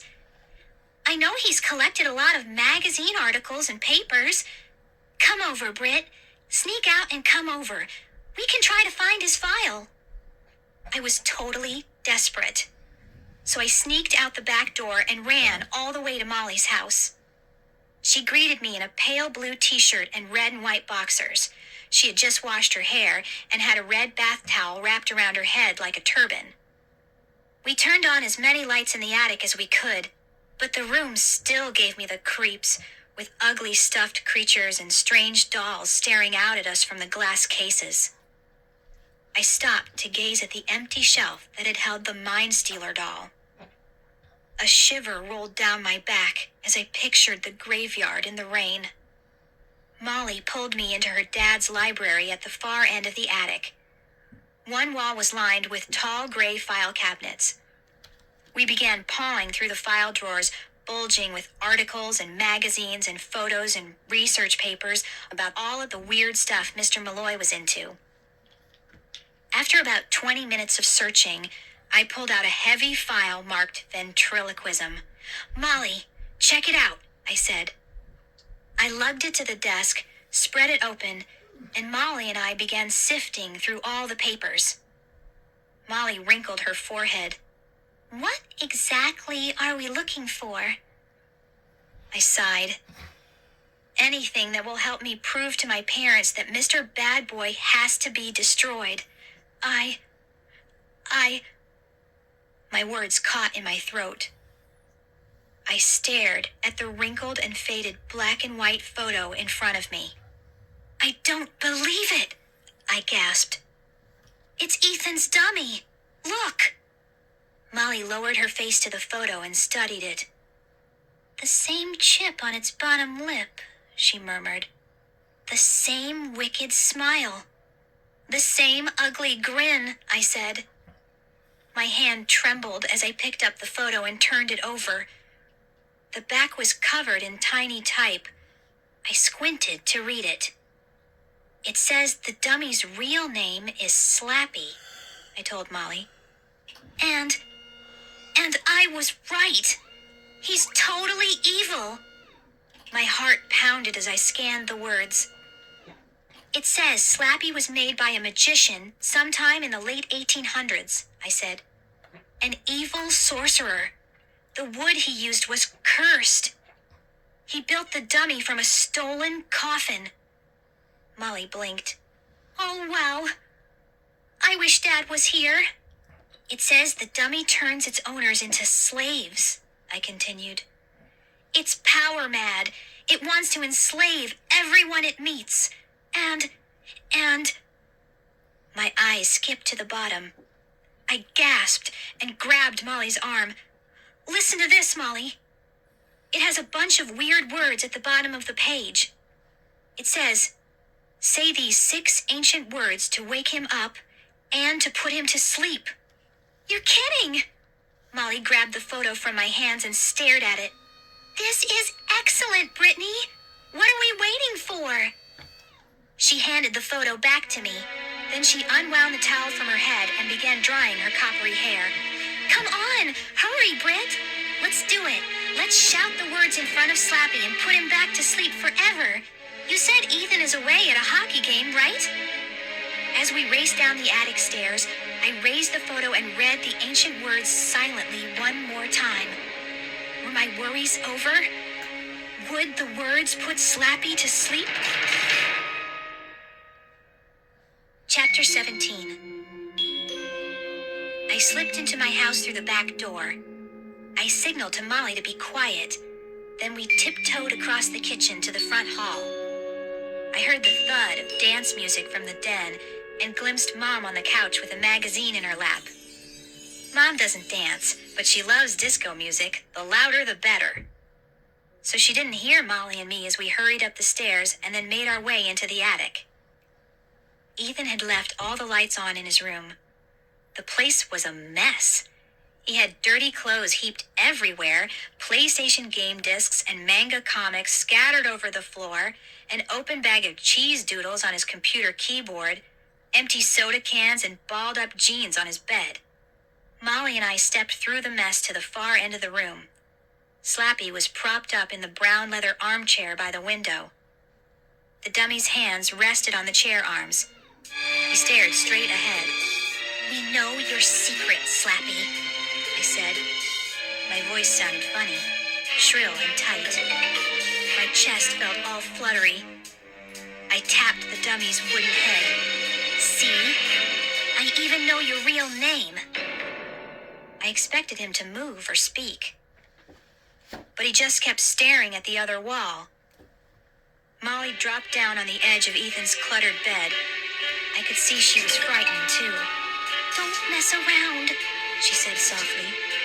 Read the words before he does something horrible. I held the photo tightly in both hands to keep them from shaking. Goodbye forever, Slappy, I said. And then, slowly, I whispered the ancient words. Karu, Mari, Odona, Loma, Malonu, Karano. Silence. I could hear the blood throbbing in my ears. And then I gasped as the dummy's hands slipped off the chair arms, and he slumped forward until his head rested in his lap. He stayed there, limp and lifeless. I stood waiting and watching. But he didn't move again. Then I spun around and pumped both fists in the air. We did it, Molly, I cried happily. We put him to sleep. I expected Molly to jump up and celebrate too, but she didn't move. She stared hard at something on the bed. Molly, what's your problem? I cried. We did it. We're okay now. We put him to sleep. Wait a sec, Britt, Molly murmured. There's something here I think you should see. Chapter 18. Molly reached into the pocket of Ethan's crumpled jeans and pulled out a small rectangular object. It looked like a TV clicker. She dropped it onto the bed. Why was this hanging out of Ethan's pocket? Molly asked. I picked it up and rolled it around in my hand. It had at least a dozen red buttons on the front, but no words. No words anywhere on it. I pushed the top button. Then I gasped as Slappy began to move. He raised his head and laughed. Weird. Molly said, "Push it again." I pushed the same button. Slappy raised his head and laughed again. "What's up with this?" I cried. I aimed the clicker at Slappy and pushed another button. I'm alive! The dummy screamed in its tinny rasp of a voice. Don't you get it, Brittany? I'm alive! I pushed another button. Don't ever snitch on me again. The dummy said in a whisper. I pushed it again. Don't ever snitch on me again. My hand shook as I aimed the controller at Slappy and pushed another button. I don't like you, Brittany. Ah! I let out an angry cry and heaved the clicker to the bed. "He did it again!" I screamed. "That creep, Ethan, did it to me again!" I grabbed up the jeans and threw them across the floor. I turned over the cheese doodles bag and emptied it on his keyboard. I knew I was totally losing it, but I couldn't control my fury. He must be some kind of electronics genius, Molly said. The dummy has a computer chip, right? Ethan recorded all those things it said. He deliberately did it all to scare you. It's so totally mean, I said, fighting back tears. Ethan spilled the paint on that woman at Sunset House, and insulted those people, and ripped my poster in half. And he acted so frightened, like he didn't have any control over the dummy. All an act. All a stupid act. I tore at both sides of my hair. Ah! I knew Ethan was trouble, I said. But I never dreamed he was so mean and vicious. Molly climbed to her feet. What are you going to do now? I let out a long sigh. I don't know. Are you going to tell him you know what he did? Molly demanded. Are you going to tell your parents? Or are you going to wait a while and get your revenge? I don't know, I repeated, my mind spinning. A smile slowly spread across my face. But I know one thing for sure, Molly. I'm going to get a good night's sleep tonight. No more reason to be scared. I'm never going to worry about that stupid dummy again.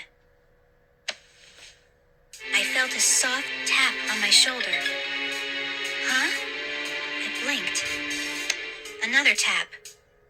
I was having the nicest dream, but it vanished as my eyes opened. My brain slowly woke up. Yawning, I glimpsed my bed table alarm clock. It was 2:35 in the morning. I felt another tap on my shoulder, harder this time. Now I was fully awake. I rolled around and squinted into the darkness. Ethan? What do you want? And then I opened my mouth in a frightened cry.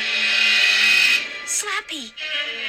The dummy lowered his grinning face.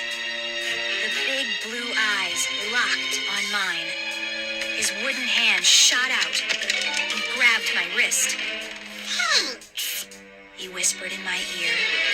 Thanks for waking me up, slave. Chapter 19. The wooden fingers tightened around my wrist, tighter, until I wanted to scream. Pain shot up my arm. Let go of me, I cried. The dummy lowered his face over me until our noses nearly touched. Thank you, slave. He rasped. You called out the words to wake me up. No, I gasped. I didn't mean to. He snickered an ugly laugh from deep in his throat. You're my slave now, Brittany. You should I? I choked out, struggling to pull my wrist free. My mom and dad will... Go ahead. Tell your parents, he said. He snickered again. Go ahead.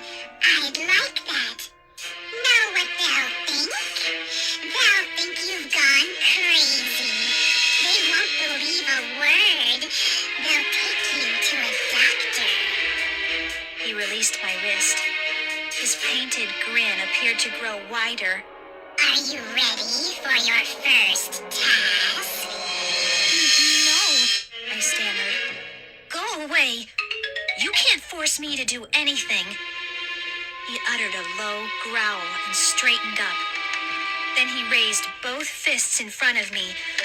I can hurt you, Brittany. He snarled. I'm not playing games. Get up and get dressed. Why? What do you want? I stammered. You're going to take a short trip. Slappy said. Back to that graveyard. I heard that little freak Ethan talking about the mind stealer you buried. I want it. I need it. He gave me a hard shove with both wooden hands. Go get it, Brittany. Dig it up and bring it to me. I rolled out of bed and landed on my feet. My heart thudded in my chest, but I suddenly felt more angry than afraid. No way I was going to take orders from a wooden dummy. Out of my face, I shouted. I lowered my shoulder and grabbed Slappy around the waist. My plan was to lift him off the floor and heave him out of my room. Oh! I uttered a groan as I strained to pull him up. He wouldn't budge. Nice try, Britt. He said. Here. Hit me in the stomach. Hit me as hard as you can. He stuck out his skinny stomach and giggled. I took a step back. He tried to remember the 6 ancient words to put him to sleep forever. Think, Brittany, think, I told myself. It was useless. I couldn't remember them. Maybe this was more evil than I could handle, but I wasn't going back to that graveyard. I wasn't going to be his slave. No way. I crossed my arms in front of me. I'm not going back to that graveyard, I said slowly through gritted teeth. He froze there and stared at me for the longest time. Long enough for chill after chill to shiver my body. No problem. He whispered finally. Fine with me, Britt. I'll go get it. But when I have that doll, your mind will be the first to be sucked dry. Then you'll be a perfect slave, won't you, my dear? Chapter 20. He spun away from me and started walking out of my room. He walked stiffly, not bending his knees, his shoulders teetering from side to side, like a zombie in a horror movie. Frozen in terror, I couldn't move.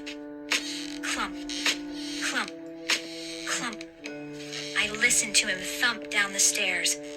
A few seconds later, I heard the front door close behind him. He's really doing it.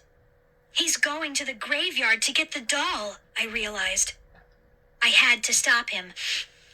I bolted into the hall, then stopped. I realized I was in my nightshirt. I lurched back into my room, grabbed jeans and a sweatshirt, pulled on my sneakers, and hurried out of the house. It was a cool, clear night. Thin snakes of black cloud curled over a full moon.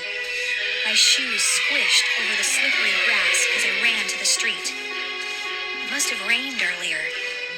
Puddles of silver moonlight glowed in the street. I saw Slappy clumping through the puddles. He swung his arms as he stormed up the low hill that led to the graveyard. He kept his back straight and tall, his head straight forward as he staggered up the middle of the road. The cool night air helped wake me up. I started to trot. I didn't want to catch up with him, but I didn't want to lose sight of him either. My heart thumped loudly. In the late night silence, nothing moved. No wind, no cars or voices. The house is all dark, as if Slappy and I were the only two creatures on Earth. Stepping over the silvery puddles, I followed Slappy to the little graveyard. I watched from the other side of the picket fence as he made his way quickly through the rows of crooked gravestones. He stopped at the spot where we buried the Mind Stealer doll and dropped to his knees. My breath caught in my throat. I watched him start to scoop up dirt. His wooden hands made good shovels. The dirt flew up in front of him. I knew I should leap over the fence, drop him, smother him, crush him, do anything to keep him from pulling up that dangerous doll. But my fear held me there against the fence. My legs felt trembly and weak, and I had to force myself to breathe as I watched the hole grow larger and larger under the dummy's shoveling hands. He giggled as he bent over the hole and pulled out the glass case. He whipped his head around once, making sure no one was watching. I ducked behind the fence and held my breath. Had he seen me? No. I raised myself high enough to watch him. He pulled himself quickly to his feet and began brushing dirt off the case with one hand. In the eerie silver moonlight, I could see the doll. I could see its shrunken human head bouncing against the glass bottom as Slappy cleaned the case. And then, Slappy set the case down gently on the ground and began to pull off the lid. I gripped the top of the fence so tightly my hands ached. And suddenly, I heard a voice in my head. My voice. If he gets that doll, he'll wipe your mind clean. And before I even realized what I was doing, I leaped over the fence and tore through the gravestones.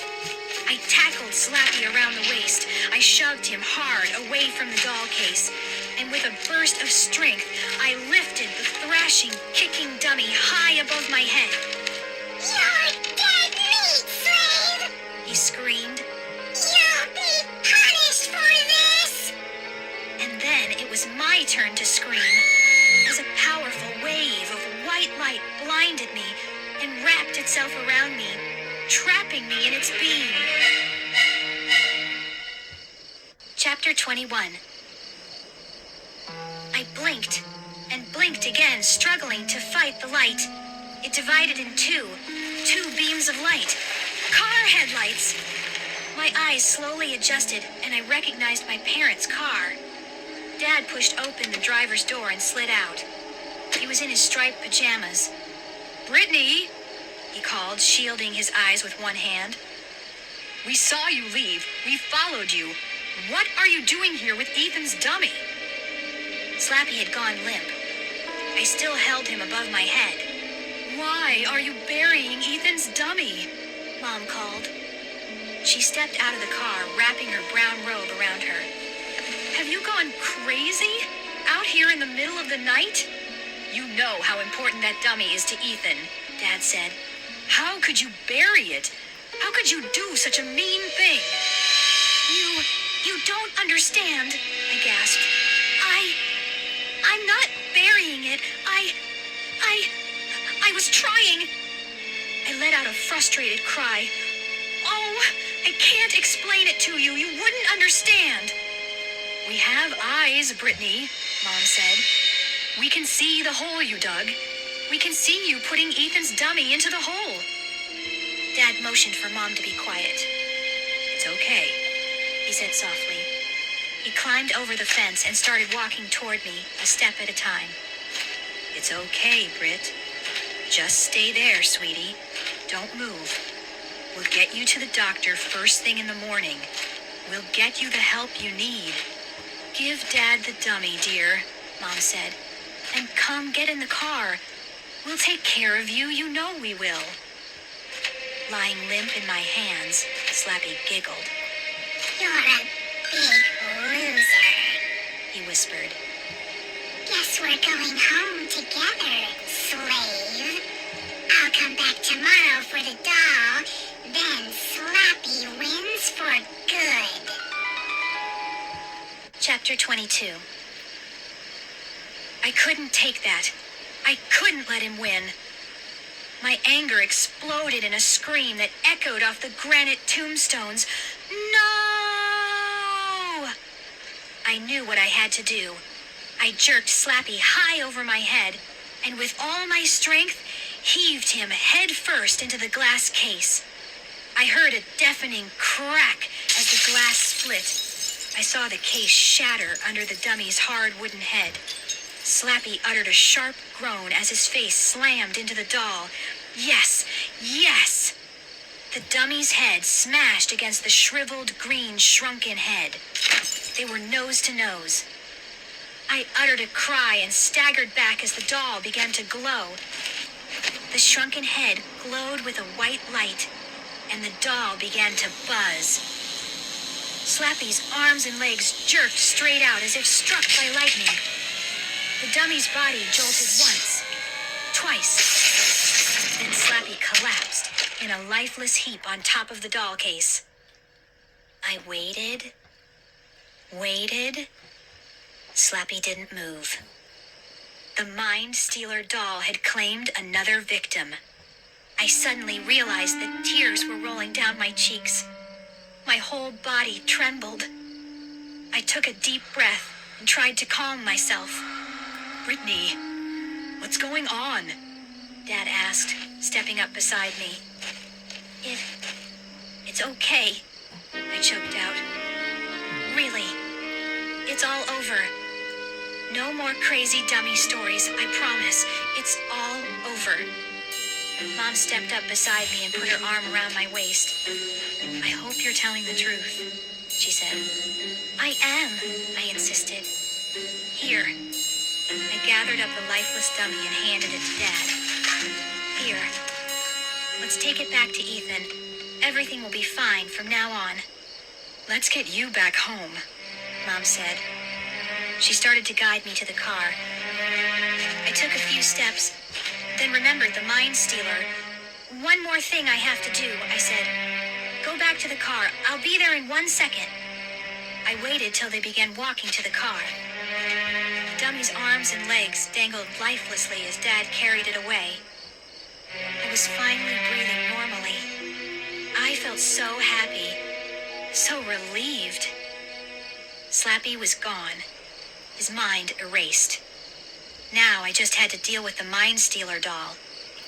I dropped to my knees and stared at it through the cracked lid of the glass case. The dry black lips were curled in a smile. The empty eye sockets had opened wide. I forced myself to look away. Carefully, I lifted the case off the ground and lowered it into the hole. Then I began to shove dirt over it, pawing the dirt frantically with both hands. Breathing hard, I scooped dirt into the hole until the case was completely buried. Yes, the doll was buried deep under the dirt now, hidden where it could do no more harm.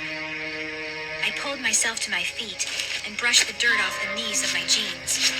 My legs were trembling, my heart pounding. I took a deep breath, then I turned and started to walk away. I walked 3 or 4 steps. Then I heard the voice, Slappy's voice. An ugly, crackling rasp, dry as dead leaves. Slappy calling to me from inside the buried doll. I'll be back, Brittany. I'm a bad boy. Enter Horrorland. The Invitation. Dear Brittany Crosby, let the screams begin. You have won a free week-long stay at Horrorland Theme Park, the scariest place on earth. Bring your parents. Bring your friend Molly Malloy. And be sure to bring something to feed the werewolves, like an arm or a leg. We've enclosed free passes to Crocodile Cafe, where you can grab a quick bite, and free tickets to our challenging Swim with a Hungry Shark ride. Hope you're a fast swimmer. You don't need a ticket to the bottomless quicksand pit. Drop in anytime. We know you and Molly will never forget your stay at our famous hotel, Stagger Inn. It's a real scream. Really. So come be our ghost. Oops, we mean guest. We look forward to scaring you. Please RSVP to Die Quickly, Guest Relations.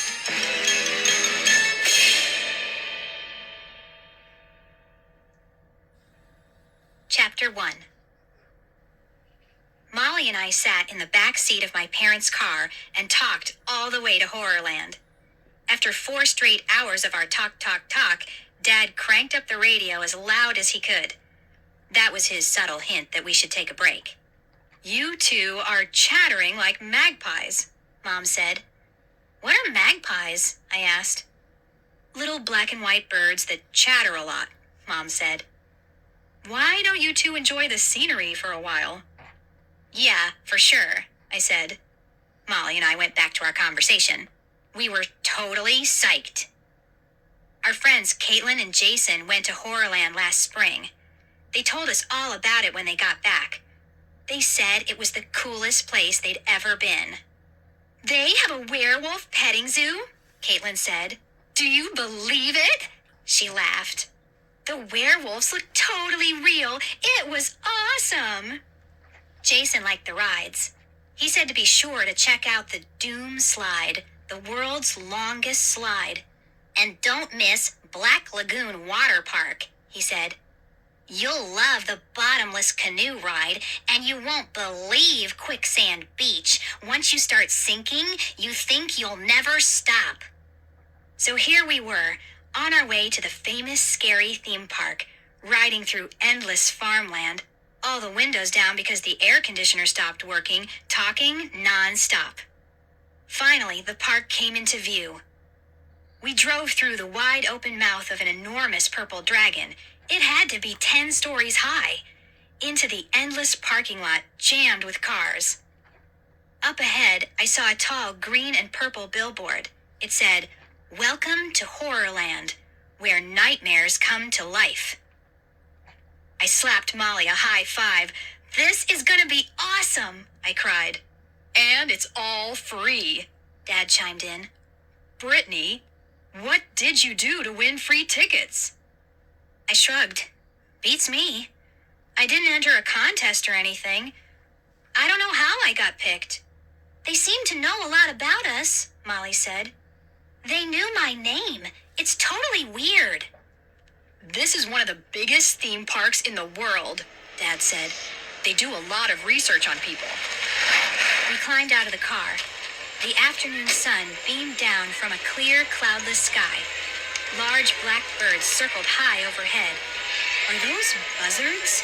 Mom asked, shielding her eyes with one hand. Don't buzzards feed on dead things? Dad laughed. They're probably animated robots or something. Very clever. He watched the buzzards for a moment. Then he popped the trunk and started to pull out our bags. I tried to see into the park, but it was surrounded by a tall green fence. Deep, scary organ music poured out of speakers above our heads. Mom frowned. That's the kind of music they play at funerals, she murmured. Molly tugged the sleeve of my t-shirt. Hear those kids screaming? She asked. She suddenly looked frightened. Yes, I heard loud screams on the other side of the fence. Sounds like they're on a roller coaster or something, I told her. Remember, Jason said the rides here are incredible. Dad pulled out his new digital camera and snapped some pictures of the park entrance and the big welcome sign. Then we carried our bags down the long row of cars. I spotted a ticket booth next to the wide iron front gate. It looked like a little castle and was green and purple like everything else at Horrorland. Molly laughed. Check out that sign. She pointed to the fence beside the ticket booth. The sign read, You must be this tall to enter. And the arrow was only 2 feet off the ground. Dad pulled out his camera and clicked a photo of it. Looks like fun, Mom said. It'll be like living inside a horror movie for a week. We lined our bags up on the walk and stepped up to the ticket window. No one in there. That's weird. Dad said. Maybe this booth is closed. It can't be, I said. Look around. It's the only ticket booth. Be patient, Mom said. Someone will come. So we waited. And waited some more. With the hot sun broiling us, sweat making the back of my neck prickle, listening to the screams inside and watching the fat buzzards swoop low overhead. Something is wrong, Dad muttered. If this is the only ticket booth, I think... He never finished his sentence. Suddenly, a hideous, horned creature, purple and green, with pointed fangs and giant curled claws, leaped out through the ticket window. With a low, nasty growl, it wrapped its claws around my throat, and I started to scream. Chapter 2. Sorry, The creature said. He let go of my throat and patted my shoulder gently. just doing my job, you know. He had a British accent. We all laughed. My heart was still pounding, but I didn't want to let on that he had scared me. He climbed back into the ticket booth and poked his head out the opening. His long horns scraped the sides of the booth. I'm a horror, He said. we're the park workers, you know, the guides. It's not a bad job. I have paid vacations, and I get to eat any small children I can catch. We all laughed. On the other side of the fence, I heard snarling animal sounds. The snarls turned to a roar, and then I heard people running and screaming their heads off. The horror shook his head. Sounds like one of the creatures escaped Werewolf Village, he said. That happens from time to time. It can be very messy. Molly and I exchanged glances. I wished Molly would lighten up. She looked so tense. She had to know this was all a joke. We have a special invitation. Dad said. He pulled the letter from his wallet and handed it to the horror. The horror pretended to eat it. Then he pulled it out of his mouth and read it carefully. He punched some keys on his computer and then poked his head back out. Yes, I see, he said, suddenly serious. I see. Brittany and Molly, you are very special guests. Then he laughed a cold and evil laugh. His laugh gave me a chill. What did he mean by very special? So, do we just go in? Dad asked. The horror shook his head. Once again, his pointy horns scraped the walls of the booth. No, you can't go in, He said. Dad squinted at him. I don't understand. Before I can let you in, the horror said, I have to make each one of you scream. I laughed. You're joking, right? We all have to scream? We keep your scream on file, He said. so we can identify you later. Excuse me? Identify us later? What did that mean? The horror pulled out a small black microphone. Whenever you're ready, He said. it's connected to my computer. We lined up one by one and did our best scream into the microphone. Mom's was the best. I couldn't believe it. She really sounded like she was in a horror movie. Molly did a tiny, shrill scream. You could barely hear her. Mine was pretty good. Maybe too long. I screamed till my throat hurt. After Dad screamed, his face turned bright red. He's kind of shy, and I think he was embarrassed. The metal gate swung open. The horror pointed inside. Wait by the road there. A taxi will pick you up and take you to the hotel. A horror will be waiting to take you to your rooms. The four of us walked through the tall gate. It slid shut behind us and clicked, as if locking us inside. Dad suddenly turned. Hey, wait. he called to the horror. Our suitcases. The horror stepped out of the ticket booth and walked over to our bags. You won't be needing these where you're going, he said. He pulled a blowtorch from behind his back, flamed it up, and set our suitcases on fire. Chapter 3. Hey, stop! Dad screamed. What are you doing? I stood there, frozen in shock. Molly squeezed my hand. Mom and Dad both grabbed the bars of the metal gate and tried to slide it open, but it had snapped shut. We were trapped inside. Flames rose high over the suitcases. The cases burned like paper, turning brown then black under the darting flames. Are you crazy? You can't do that. Dad screamed. All our belongings. Everything we brought. He tugged at the bars. I peered through the gate. The horror had vanished. Calm down, Mom said, holding onto his shoulder. Come on, Sean. Calm down. It has to be a joke. Right, I said. It's special effects, Dad. Don't lose it. We just got here. Bet you $1 million our bags will be at the hotel when we get there. The four of us gazed through the bars. Our cases were black and charred. Flames burned over our clothes, making a sizzling, crackling sound. I spun around when I heard a horn honk. A long yellow taxi squealed to a stop beside us. In big black letters on the side, it read, Last Ride Cab Company. A horror stuck his head out of the driver's window. Crosby family, ready for your last ride? All aboard! He called. He had a high, scratchy voice. He reached back and pulled open the back door for us. All four of us squeezed into the back seat. The brown leather was cracked and faded. The car smelled kind of sour. Buckle up, the horror said, making the engine roar. We all reached behind us. There aren't any seat belts, Molly said. No problem, the horror muttered. I've got mine buckled. Is it a long ride? Dad asked. I know a shortcut, he said. The taxi lurched forward. Molly grabbed my arm. As we picked up speed, I stared out at the park. It rolled by so fast, it was mostly a blur of bright colors and faces. I saw some kids running from a giant roaring gorilla, and we passed under a ride where kids were sitting on huge bats, their wings flapping as they circled the sky. A red and black sign on the front of a very tall building read, Vampire State Building, Blood Donors Welcome. Across the road, I glimpsed a tiny shack with a sign out front, Worm and Bait Shop, all you can eat.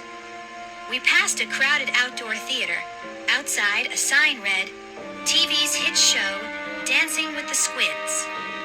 Squinting out the window, I saw 3 kids on stage wrestling with giant squids twice their size. Can we skip that one? Molly asked. It's a lot of fun, the driver said, unless they sit on you. He slowed the taxi as we swerved through a crowd of kids in scout uniforms. Don't want to mow down too many scouts, he said in his scratchy voice. They complain if I hit more than 2 or 3 of them. The road got narrow and bumpy as we entered what looked like a swamp with tangled palm trees and tall ferns. The car zoomed forward and my head hit the roof with each hard bump. Ow! Could you slow down a little? Mom asked. The driver didn't answer. His eyes were on the controls. He spun the wheel one way, then the other. The taxi bumped off the road into tall grass. The tires slid and spun in the mud. The horror yanked the wheel from side to side. He pumped hard on the brakes again and again. It's busted! I knew this would happen! He cried. I warned them at the garage! Ow! I yelled as we hit a deep hole. Ferns and tree branches smacked the windows as we sped over the marshy grass. This is no joke! The horror cried. Look! He spun the wheel completely around. What's wrong? Dad cried. The steering and the brakes are out. The horror said. I can't control this thing. We bumped over something hard. The car jerked up and down again. We picked up speed. It was all a green blur outside the window. This isn't part of the deal. The horror said. They promised they'd fix it. He pumped the brakes a few more times, but the car roared ahead. I'm really sorry, folks. This never happened before, he said. I'm really sorry to do this. I cried out as he shoved open his door. He let go of the steering wheel, turned his body, and, screaming his head off, dove from the car. I saw him tumble through the tall grass. His open car door scraped against thick vines and tree limbs as we roared past. Faster, bumping and lurching, the four of us bounced with every bump, helpless in the back seat, unable to reach the controls.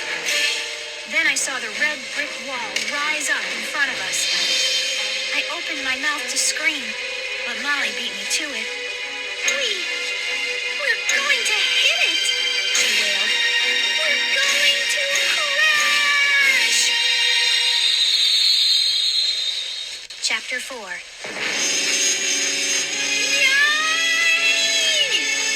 All four of us screamed in horror. As the brick wall rose up in front of us, the taxi squealed to a sudden stop. My head bumped the car roof again. I looked down and saw I was squeezing Molly's hand. Our doors popped open. No one moved. I sat there, shaking, struggling to catch my breath. The driver came trotting up to us. He reached in, took my arm, and helped pull me from the car. Hope you enjoyed the ride, he said. His yellow eyes twinkled. Huh? I gasped. Enjoy? He reached in to help Molly out, too. Mom and Dad scrambled out the other door, shaking their heads, massaging their shoulders, and blinking hard. One of these days, I've got to get a driver's license, the horror said. This happens to me every trip. He pointed to the ground, and we all saw the metal tracks under the taxi tires. The car isn't real. It runs on tracks, I said. The horror nodded. You got that right. I don't really drive it. He rubbed his shoulder. The hardest part of my job is diving out of a speeding car 20 times a day. He shut all the doors, then climbed back behind the wheel. Follow the path to your hotel, he shouted. And if you need a ride, you know who to call. Then the car turned around and rolled away. I hugged Molly and laughed. We all started talking at once. That driver had us all fooled. From now on, I'm not going to believe anything, I said. From now on, I'm going to remember that everything here is a total fake. Famous last words? Yes, you got that right. Chapter 5. We followed the path and found ourselves in a wide, round plaza. Crowds of kids and families walked around the big circle, visiting the shops, food carts, arcades, and rides. A green and purple horror stood on a platform, juggling 3 skulls. Are they real? A little girl asked. The horror held one up. Yeah, this is my Uncle Tony. Everyone laughed. An arrow sign read, Haunted Theater. Another sign pointed to Goodbye Land. Make it your last stop on Earth. Next to it, a green and purple sign read, Welcome to Zombie Plaza. We hope you shop till you drop. This is awesome, I declared. What should we do first? First, we should check in. Dad said. He shielded his eyes with one hand. Where is that guide to take us to the hotel? Why do we have to check in right away? Mom asked. Let's have some fun first. Yeah, fun, I agreed. I vote for fun first. Me too, Molly said. Dad shrugged. Okay. I just want to see if our bags arrive safely. If you haven't guessed it, let me tell you. My dad is a total worrywart, even on vacation. Especially on vacation. Mom wiped her forehead. That crazy taxi ride made my throat so dry. Can we get some ice cream? She pointed to the green and purple cart across the plaza. We dodged 3 teenagers chasing one another with long swords and trotted over to it. It wasn't an ice cream cart. The sign read, "Frozen eyeballs on a stick." Yuck! Molly groaned. A horror in a stained yellow apron leaned on the cart with an ice cream scoop in one hand. Do you want plain or bloodshot? He asked. We ordered 4 plain, and they tasted a lot like vanilla ice cream. As we licked our eyeballs, we walked around Zombie Plaza. Dad, do you have a token? I asked. I pulled him over to an old-fashioned looking fortune teller's booth. "Madame Doom sees all," the sign announced. Behind the glass sat a wooden dummy of an old woman in a red velvet dress and a matching turban. Dad handed me a shiny Horrorland token, and I dropped it in the slot. "I love these things," I said. I watched Madame Doom creak to life. Her wooden hand slowly moved over a stack of little cards and pushed one out at me. What does it say? Molly asked, bumping up beside me. What's your future? I gazed at the card. Blank. I turned it over. Blank on the other side, too. Hey, I got cheated, I said. And then Madame Doom's mouth moved up and down, and in a creaky voice she said, "You don't have a future, Brittany." Huh? I stared at the old woman, waiting for her to say more, but the dummy froze and stared blankly straight ahead. "Another Horrorland joke," Mom said. "I'll bet you anything that all of her cards are blank." but how does she know my name? I asked. No one heard me. They'd all moved on to a store called Make a Face. The front window was filled with rubber masks. Those don't look like Halloween masks, Molly said. the faces are like real kids. And why do they all look like they're screaming? I followed her inside. Molly and I tried on some totally hairy monster masks. The hair felt like real hair, and the skin was warm. The masks clung to our faces. We had trouble pulling them off. This is so creeping me out, Molly said. Let's move on. No, check this out, I said. I pulled her into the next room. The walls were covered with rubber masks of human faces, mostly kids. Each one is different, Molly said. They must be handmade. The kids all look so pale and sad, and... She stopped and followed my gaze. We both stared at the 2 masks in a display case on the back counter. 2 girls with coppery hair. "Molly," I whispered. "It's us." Chapter 6. A horror stepped up behind the counter. She had long black hair tied in a ponytail and pale yellow eyes. She turned to the 2 masks. "They do look a little like you," she said. "How odd." She started to pull one off its hook. "Want to try them on? They're brand new. I just got them a few minutes ago." Molly backed away. No thanks, she stammered. "But it looks so much like you," the horror said. "You could take it home and totally freak your friends." She held it out to me. "Try it on, Brittany. Once it's on, you won't want to take it off." Well, Girls, we have to go, Dad said, stepping up behind us. I really think we should check into the hotel. Molly and I turned and started to follow Mom and Dad out of the store. "Maybe later," I called to the horror. We stepped out onto the plaza. "Whoa, she knew my name too," I said. "What's up with that?" Hey, check it out. Dad pointed to a tall stone building across the plaza. It looked like an old castle with 2 towers and a thick blanket of ivy growing down the side. As we made our way toward it, we could see the sign on the front awning, Stagger Inn. Must be our hotel. Dad said. A horror came running up to us. His purple cape fluttered in the air as he ran. He kept straightening the horns on top of his head with one hand. Hi, I'm Sean Crosby. Dad said. We were looking for you. The horror glanced behind him. Quick, listen to me, he said in a hoarse whisper. He glanced back again. They might be watching me, he said breathlessly. Some of us don't like what's happening here.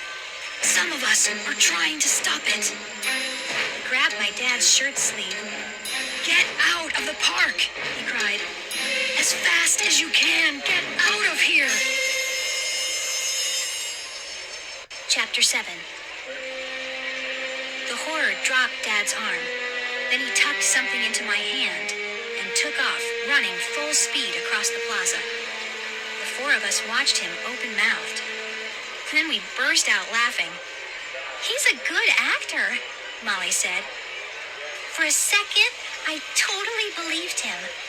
Guess they'll do anything to scare you here, Mom said. Look, he left me a note or something, I said. I pulled it out of my palm and unfolded it. Squinting at the scrawled writing, I read it out loud. Find the other park. The other park? Molly said. Where? What does that mean? Another horror came walking up to us. She had long blonde hair flowing back between her curled horns. She wore purple tights under a short, straight green skirt. Welcome to the scariest place on earth, she said, then laughed. My name is Druella. Y'all look scared already. That's a good thing. She smiled at us. You're Brittany and Molly, right? She asked.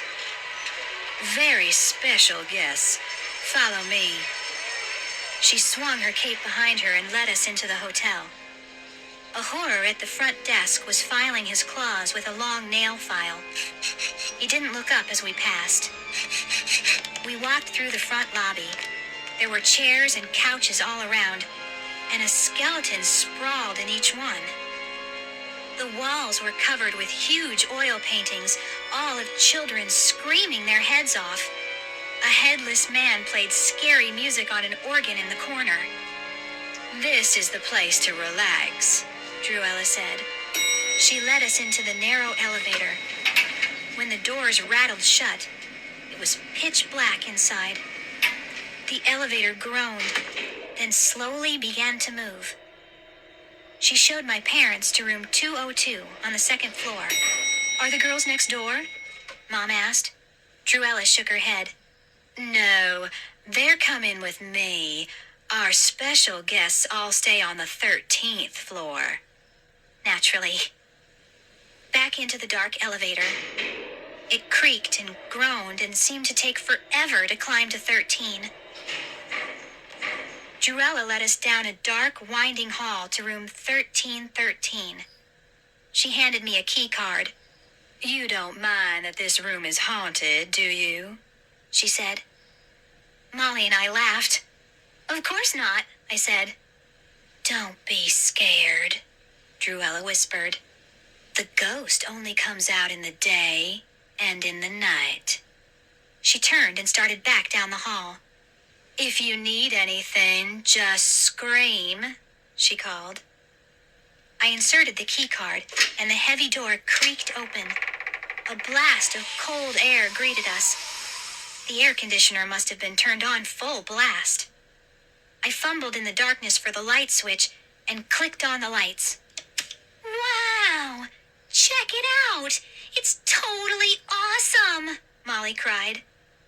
Look at that enormous flat-screen TV! The room was almost as big as my house. We had a small kitchen and a dining room and a long couch in front of the immense TV and 2 twin beds with at least a dozen pillows each. I jumped onto a bed and bounced up and down. "Soft," I said, sinking into the pillows. "This has got to be the greatest room ever." "I thought it would look like a dungeon or something," Molly said. "But it isn't scary at all." "And check this out," I said. I picked up a handful of green and purple wrapped candy bars from the bed table. They were called Shock-A-Lot bars. I tossed one to Molly. "Free candy!" We sat on the edge of the bed and devoured a couple of candy bars. Molly wiped chocolate off her chin with the back of her hand. Her smile faded. "Our suitcases," she murmured. "They're not here." I jumped up. "Maybe in the closet." I crossed the room and pulled open the closet door. "Molly, I don't believe this," I exclaimed. "The closet is twice as big as the one in my room back home, and it's filled with clothes." Molly hurried over. We began pawing through the racks of designer jeans and skirts and awesome t-shirts and tops. "All in our sizes," Molly said. "Weird." We tried on a few outfits. I laughed. I hope they really did burn my old clothes. This stuff is way cooler. Molly stopped suddenly and stared at me. "You must really be a special guest, Britt. And you don't have a clue how you won all this?" "Not a clue," I said. I slipped into a red and yellow sundress. I spun around the room. "Hey, no mirror." "Huh?" Molly had pulled on a pair of white shorts and a pale green t-shirt. She walked into the closet. "No mirror in here either." "Weird. All these fabulous clothes to try on, and not a single mirror in the room." "Let's go show off our new outfits to my parents," I said. "Okay, but we should hurry. We should get back out in the park before the sun goes down," Molly said. "Maybe check out Werewolf Village. Caitlin said it was totally not to be believed." I was glad to see Molly finally getting into it. I locked the door and tucked the key card in my pocket. Then we walked down the long, winding hall to the elevator. The elevator doors scraped open. We stepped inside. The doors closed, leaving us in total darkness. The elevator creaked as it slowly started to go down. Molly grabbed my arm. "Why can't they put a light in the elevator?" I laughed. "Hello, how scary would that be?" The elevator bumped hard, then it stopped. The door didn't open. We waited in silence for a while, but it didn't start up again. I think we're stuck between floors," Molly whispered. Before I could say anything, the elevator bumped again and started to scrape its way down. "Another joke," I muttered. "They really do know how to scare us, don't they?" The door slid open on the second floor. We stepped out into the dimly lit hallway and followed it to my parents' room, number 202. I raised my hand to knock, then stopped. "That's weird," I said. The door was open a crack. My dad is a nut about always closing doors. I pushed it open and called out, "Mom? Dad?" No answer. Molly and I stepped into the room. "Hey, Mom! Hey!" My eyes darted around the room. Empty. I checked the bathroom. "Mom? Dad?" No sign that anyone had been here. I turned to Molly. Where are they? Chapter 8. "This room is kind of small and dark," I said. "They probably changed rooms." Molly chewed her bottom lip. "But why didn't they call and tell us?" I shrugged. "Come on, we'll ask at the front desk." We took the stairs. We didn't want to get back in that elevator. A horror sat behind the desk. He was reading a paperback book called Die, Monster, Die. He looked up when Molly and I charged up to him. "Have you seen my parents?" I asked breathlessly. "Mr. and Mrs. Crosby? They were in 202, but..." He tapped on his keyboard and then squinted at the monitor. Crosby? Oh, right, he said. They checked out a few minutes ago. Huh? I cried. No way! That's impossible! I leaned over the counter trying to read the screen. Please, check again, I definitely checked them out. the horror said. They said they couldn't wait to get home. He squinted at the monitor. Crosby, right? I nodded. Yeah, Crosby, They're gone. he said. They split. My mouth dropped open. But they wouldn't leave without us. That's crazy. The horror shrugged. Go figure. I heard footsteps on the marble floor. A family came hurrying up to the front desk. 2 smiling parents and a little boy with chocolate smeared on his face. We're the Hopper family. The father told the horror. Is this where we check in? The horror tapped some keys on his keyboard. He frowned. We're pretty full. Do you mind sleeping in the dungeon for a few nights? The torture rack is pretty comfortable. I pulled Molly off to the side. I get it, I said. I don't think we should worry about my parents. It has to be one of the horror's scary jokes. They love scaring us every minute. Molly squinted at me. Do you really think it's just a joke? Maybe we should check your parents' room one more time. All right, I said. We took the stairs. The door to room 202 was half open. I guess we left it that way. I pushed it open all the way and we stepped inside. I kind of expected Mom and Dad to be there this time, but the room was still empty. I started to look around. Something on the floor caught my eye. I picked it up and examined it. A camera? Molly said. My dad's digital camera, I murmured, turning it in my hands. It's still on. Your dad wouldn't leave without his camera, Molly said. She bit her bottom lip. I could see she was really tense. Maybe he left it here for us, Molly said. Maybe he took a picture with it, as a clue, to let us know where they went.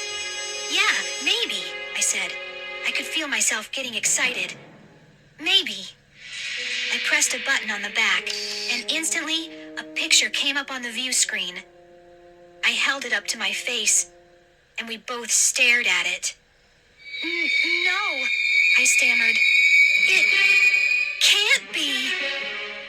The photo was a little blurred, but I could see the figure clearly. The grinning figure standing right here in this hotel room.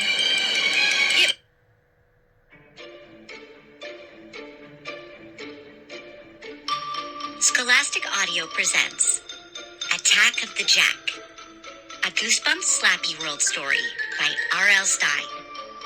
Read by Tara Consoli, with Joe Freya as Slappy. Slappy here, everyone. Welcome to Slappy World. Yes, it's Slappy's world.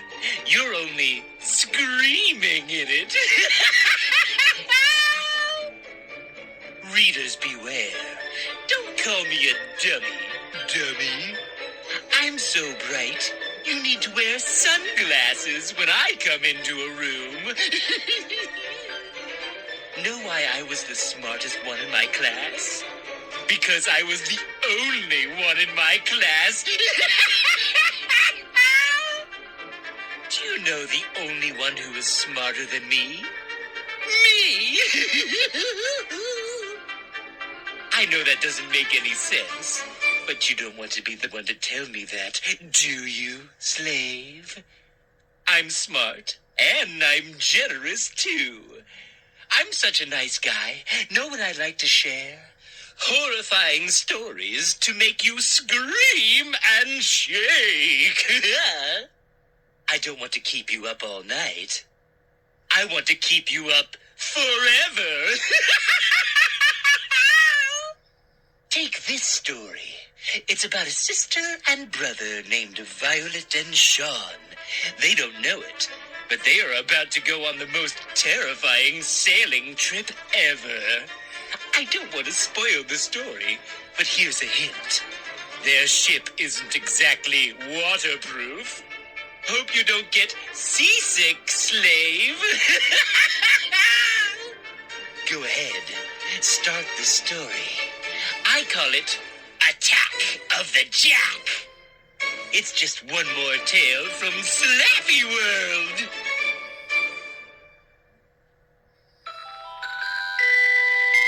Chapter 1. I sat on the edge of the seat and pressed my nose against the window as our bus bumped over the narrow road. A wooden sign came into view. It had a black ship's anchor across the top, above the words, "Welcome to Sea Urchin Cove."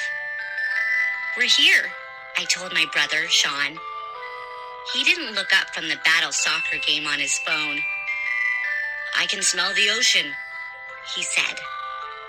I pushed up the bus window. Yes, I smelled it too. The air felt heavy and damp and smelled like fish and salt. "My name is Violet Packer. I'm 12, 2 years older than Sean. Sean and I had been to the ocean only once, 5 years ago on a family vacation. I was 7 and he was 5. It rained every day, and we never got to swim or even play on the beach. Now, here we were in this little New England seaside village, about to meet our Uncle Jim for the first time. Mom and Dad had to travel for work this summer. They thought this would be a great vacation for us. We'd spend our time with Uncle Jim and fish and sail and do whatever people who live near the ocean like to do. A whole new world for Sean and me. The bus slowed to a halt at the end of a row of low wooden buildings. Across the way, I saw a man with a thick black beard walking quickly along the storefronts. He had a heavy-looking fisherman's net rolled up on his shoulders. 2 young women in shorts and sleeveless t-shirts stepped out of a small hotel named the Sail Inn. I bumped Sean with my shoulder. "Put the game away. We're here," I said again. "Check out this cool village." Sean removed his earbuds and slid the phone into his shorts pocket. He's not like most little brothers. Sean is very obedient. Mom said I was in charge this summer, and so far, Sean had taken it seriously. He isn't a pest like a lot of brothers. He doesn't tease me or try to start arguments or act like some kind of brat. He pretty much kept to himself during the long bus ride from Yellow Springs. He read his baseball books and played sports games on his phone. The only time he got really excited and turned to stare out the window was when 4 cows started chasing the bus somewhere in upstate New York. I think Sean and I get along so much better than most sisters and brothers because we're very different from each other. He isn't shy, but he likes to spend time by himself. I like to talk and gossip and sing and laugh with my friends. I like a good joke, and everyone tells me I'm pretty funny. I get really excited about things, like this trip to Sea Urchin Cove to meet Uncle Jim. And I'm definitely not into sports like Sean. I don't spend all my time watching ESPN and reading baseball novels and playing in Little League every weekend. I'm tall and thin, and I've been taking ballet lessons since I was 6, and I love it. And my teachers say I'm a very promising dancer. Of course, I live in Yellow Springs, Ohio, not New York City, where the great ballet schools are located. But Mom says if I'm still so devoted when I'm in high school, she'll take me to New York for auditions. But right now I was in Sea Urchin Cove, and that was pretty exciting too. There were only 6 people on the bus, and Sean and I were the only ones getting off here. The driver pulled down our suitcases for us and carried them to the sidewalk, which was made of wooden planks. As the bus rumbled away, I shielded my eyes from the sun with one hand and searched for Uncle Jim.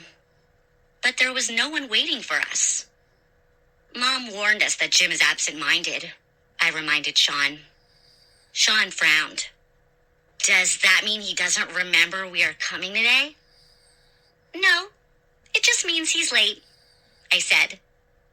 Seagulls squawked loudly, flapping over the flat roofs of the low storefronts. In a wide space between a hardware store and a bait store, I could see water. Dark green waves shimmered in the sunlight. A small boat bobbed at a dock, and men were unloading silvery fish onto a wooden cart. This looks like a movie set, Sean said. Yeah, Jaws maybe, I joked. I hummed some Shark Attack theme music. He laughed. Hey, Violet, I'm hungry. Me too, I said. Why don't we go get some lunch while we wait for Uncle Jim to show up? Carrying our suitcases with us, we found a little restaurant at the end of the block. It looked like a wooden shack. A sign in the window read, The Whistling Clam. Remember those clam rolls we had when we went to the ocean that summer? I said. Sean shook his head. No, I was too young. All I remember is it rained every day, and we had to stay in our cottage and play Monopoly with Mom and Dad. I glanced up at the sky. Bright blue. Not a cloud. We dragged our bags into the little restaurant and had clam rolls and French fries for lunch. There were only 4 tables in the place. 3 men sat at the counter, eating silently. The waitress was very nice. The name tag on her uniform shirt said Mary Ann. She brought us extra coleslaw and Cokes and said it was on the house. She lingered at the side of our table while we ate. Where are you two from? She asked. She had a smoky, hoarse voice. I told her Yellow Springs, Ohio.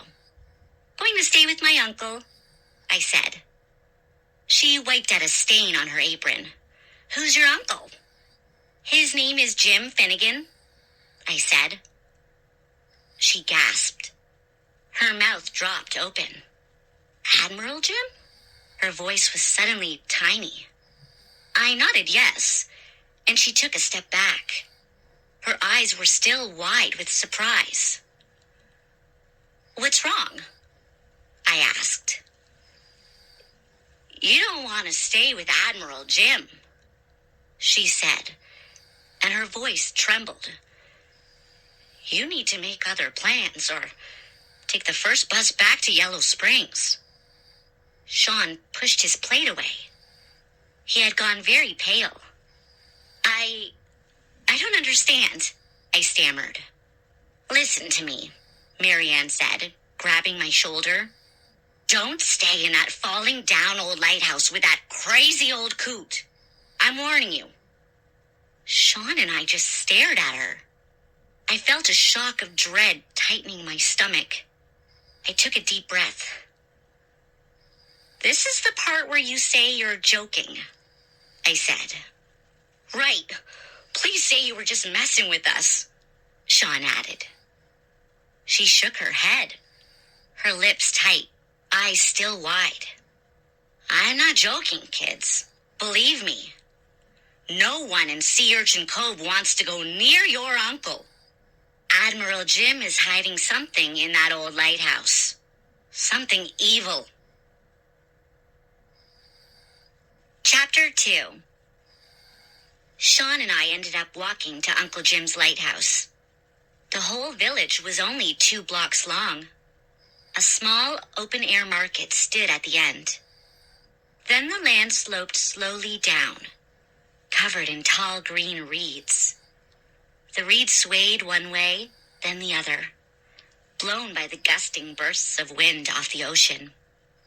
We could see the tall gray lighthouse perched on a low rocky cliff at the edge of the ocean. White-capped waves splashed against the shore from the shimmering blue-green waters. Dragging our heavy suitcases at our sides, We followed a narrow, sandy path that curved gently through the field of tall reeds. Insects buzzed in the reeds, and I saw two dark eyes that turned out to belong to a rabbit peering at us. Sean didn't talk for a long time. He appeared lost in thought. Finally, he stepped beside me on the path. "You don't think that waitress was serious, do you, Violet?" "Of course not," I replied. Mom and Dad said that Uncle Jim is a little strange because he's lived alone for so long. They said he's absent-minded and weird about some things. But remember, they said he is a lot of fun. Sean nodded. "Yeah, I remember. They said he had a million good stories." "And they didn't say he's evil," I said, jumping over a small pile of stones in the sand. "They would never have sent us here if he was evil or hiding something evil in his lighthouse." "Of course not," Sean murmured. The sun was beginning to burn the back of my neck. I set down my suitcase and rubbed my neck with one hand. Then I swept my light brown hair off my perspiring forehead with both hands. Sean's eyes grew wide, and he pointed behind me. "Hey, look what's following us." Blinking into the sun, I lowered my gaze and saw it, a large black cat. It had green eyes trained on us. Its tail was arched behind it. I turned toward it and knelt down. "Hey, kitten," I said softly. "Are you following us?" The cat tilted its head as if trying to understand. The green eyes stared up at me without blinking. "Are you bad luck?" Sean asked it. "Is it true what they say about black cats?" The cat whipped around suddenly and vanished into the reeds. I laughed. "Sean, you insulted it." A few minutes later, we came to a low brick wall that marked the end of the wide field of reeds.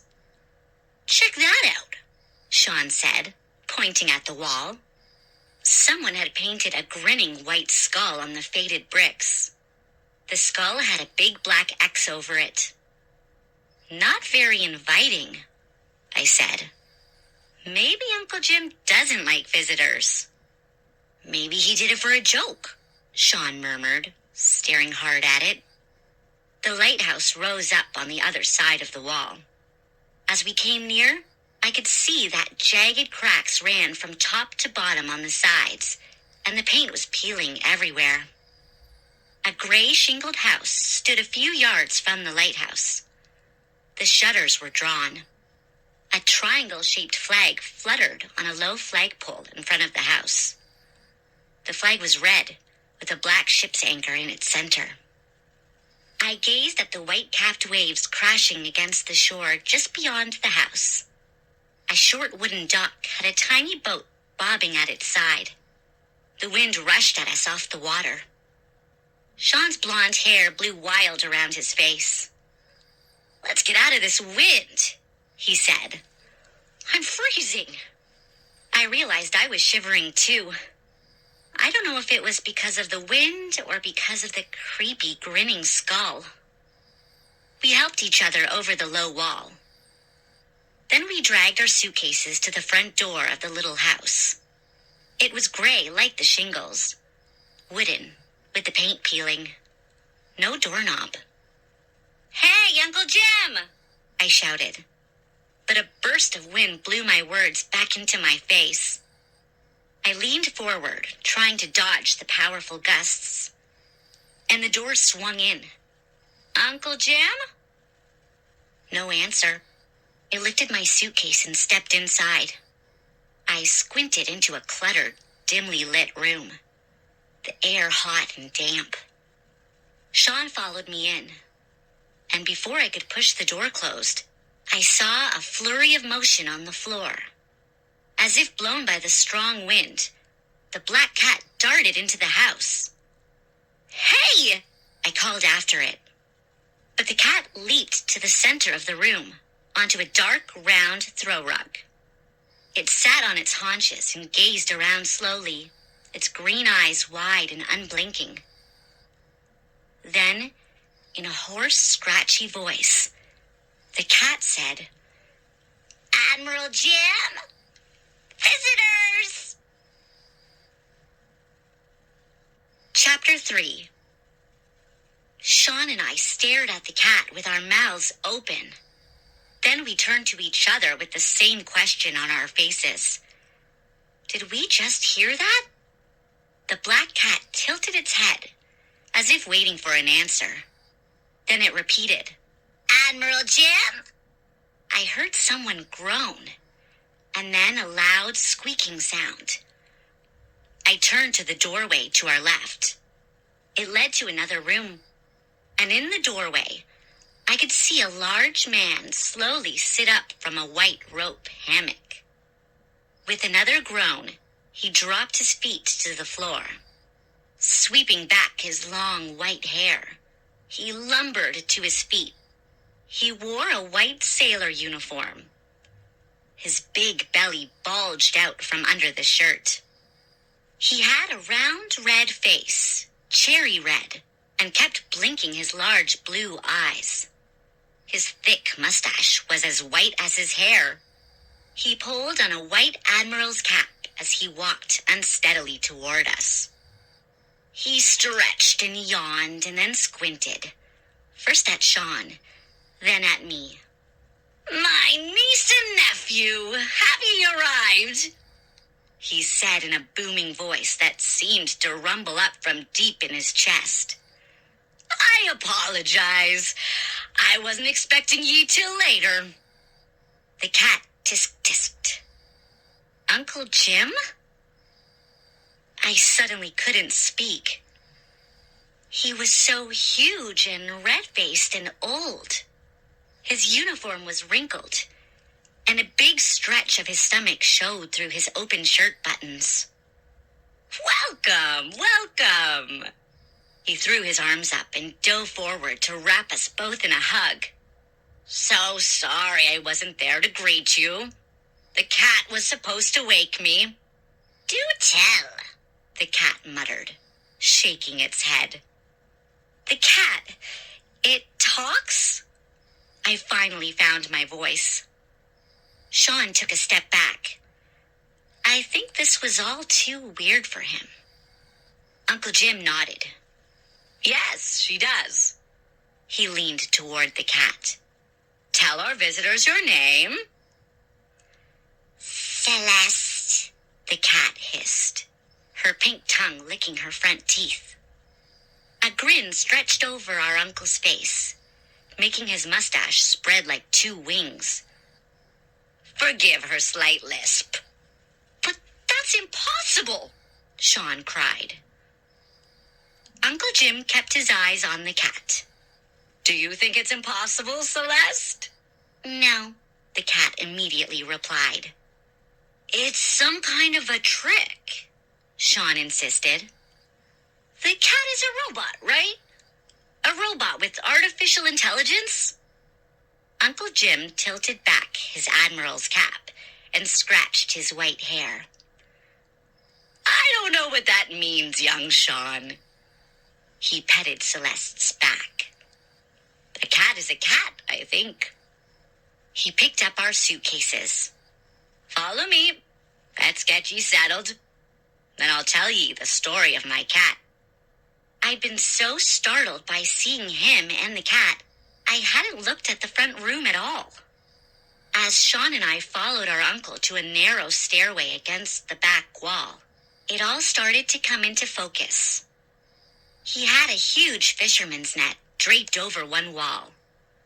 The net was filled with dozens of seashells, crab and lobster shells, and dozens of starfish.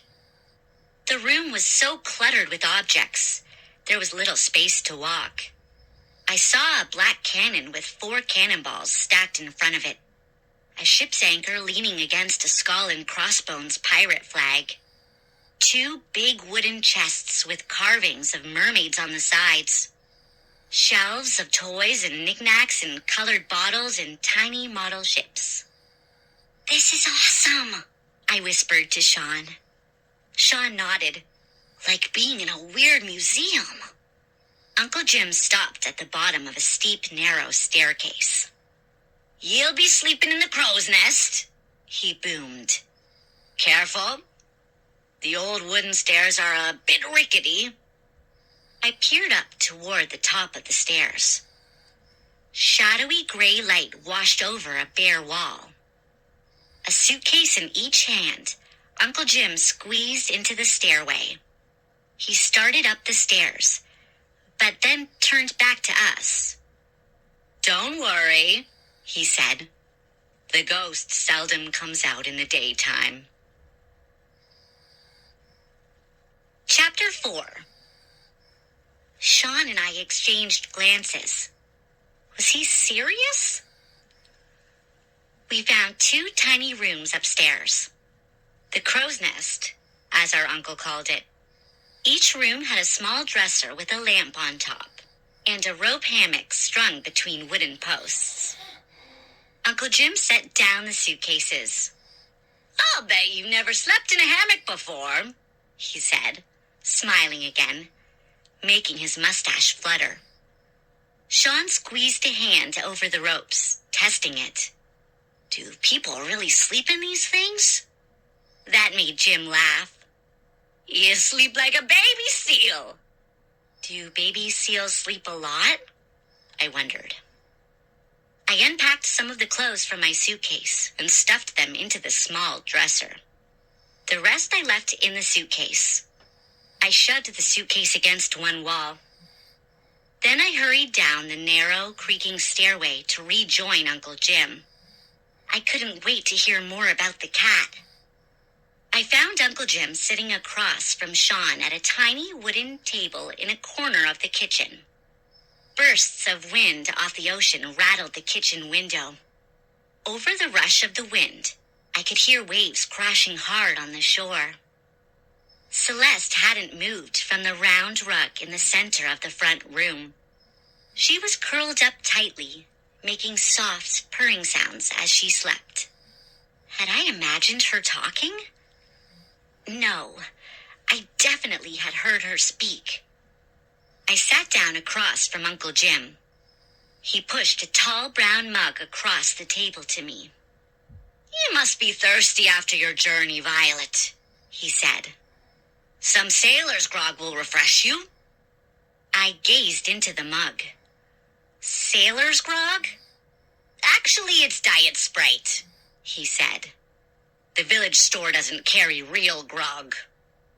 Outside the window, I could see part of the lighthouse, solid and gray, throwing its shadow over the house. "Have ye heard from your parents?" Jim asked. He rubbed his mustache. 3 weeks in Argentina, that's a long business trip. Why didn't they take you with them? "They thought we'd have more fun here," I said. "And Mom said it was time Sean and I met our long-lost uncle." Jim took a slow drink. "Yes, you'll have more fun here. And the food is good, too. Mrs. Henry from the village is bringing us crab cakes and slaw tonight." Sean had his eyes on the sleeping cat in the front room. "Celeste," he said. "Does she really talk?" Jim patted Sean's arm. "Yes, she does, my lad," he said, lowering his voice to a whisper. "I'll tell you the story, but I warn ye, it's a sad one." He took another drink from his mug. I don't think his mug had Diet Sprite. For one thing, it was dark brown. "Poor Danny Lubbins," Uncle Jim said, rubbing his jaw, his expression suddenly serious. "It's Danny's story, actually. And as I said, it isn't a happy one." He sighed. "Lost at sea, Danny was," he continued. "One of the best and most loyal sailors I ever met. But the Spanish Eagle went down against some rocks. And Danny was lucky to be hurled onto a raft, even though it was only the size of a closet door. There he was, tossed by the waves, bobbing away from the wreckage of the great old ship. Uncle Jim shut his eyes, as if picturing the shipwreck. He took a sip from his mug. Behind him, the wind rattled the window. Danny huddled with his eyes shut as the rain came down and the waves pitched him this way and that.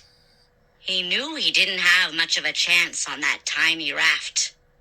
After a day of tossing in the storm, the clouds parted and the sun came out. Danny opened his eyes, and what do you know? He saw that he wasn't alone. Jim pointed a finger at the sleeping cat in the next room. That cat was riding the waves with him. Somehow the ship's cat had made it to the raft, and there it was, staring up at poor Danny. Poor, superstitious Danny, with a black cat his only company in the vast ocean. Sean's eyes were wide. And the two of them survived? They made it to land? He asked. Uncle Jim frowned. Don't get ahead of the story, lad. You see, it's a very long story. Because Danny Lubbins was at sea on that tiny slip of a plank raft for 300 days. Sean and I both gasped. Nearly a year, I murmured. Just imagine, Jim continued, narrowing his eyes at us.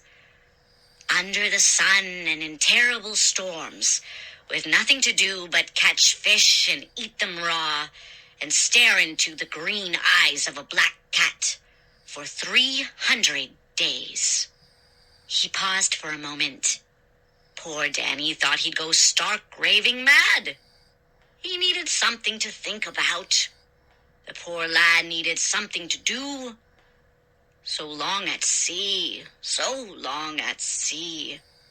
He couldn't stand the uncertainty and the silence. Could you? Uncle Jim didn't wait for an answer. So what did Danny do to keep from going mad?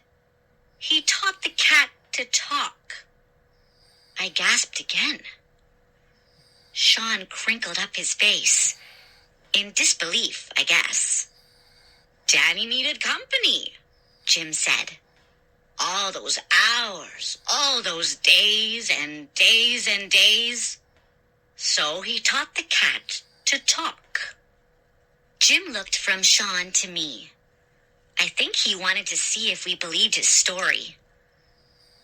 I'd never heard of a cat who could learn to talk, but I had to believe his story. I mean, I heard the cat talk.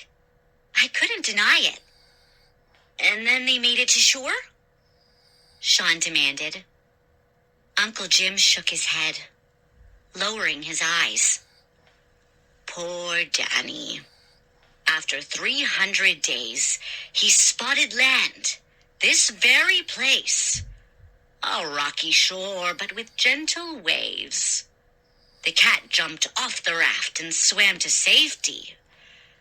But Danny, his voice caught in his throat. He coughed. His eyes still stared down at the floor. Danny didn't make it. So close he was. So close to a happy ending. But only the cat made it to shore.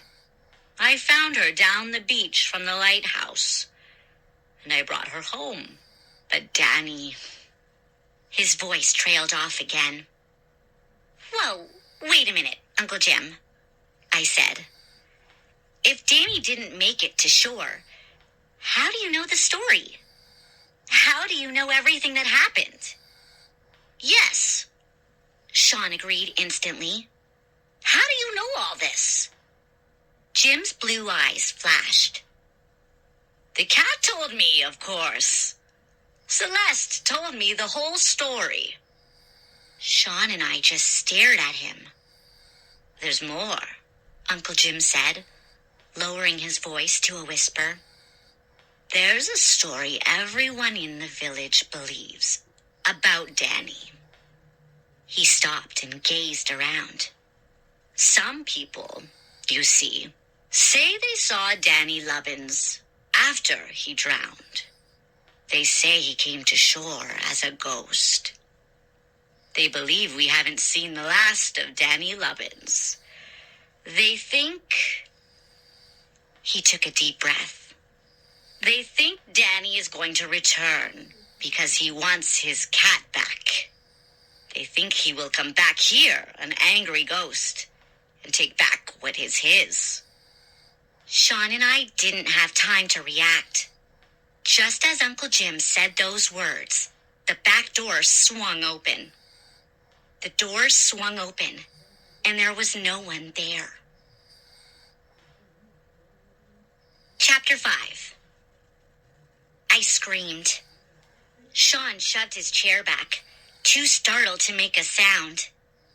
The wind rushed into the kitchen, cold and salty.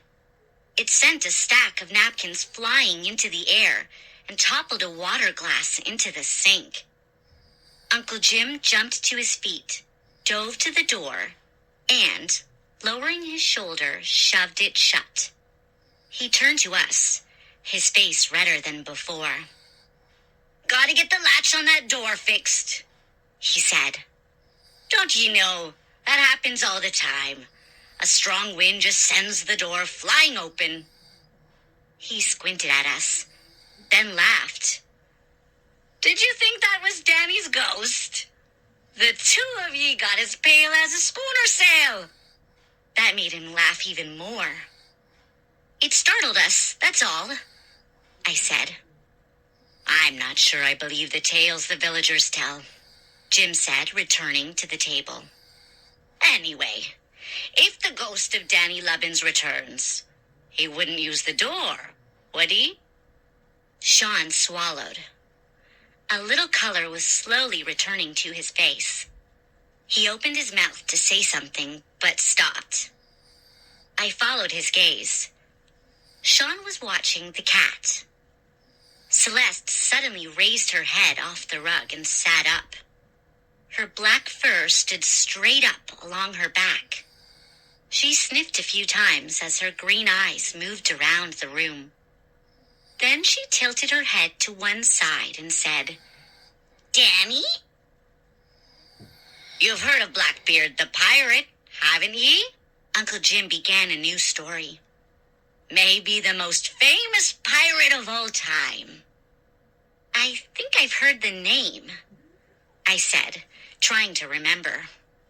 "We're not too into pirates," Sean confessed.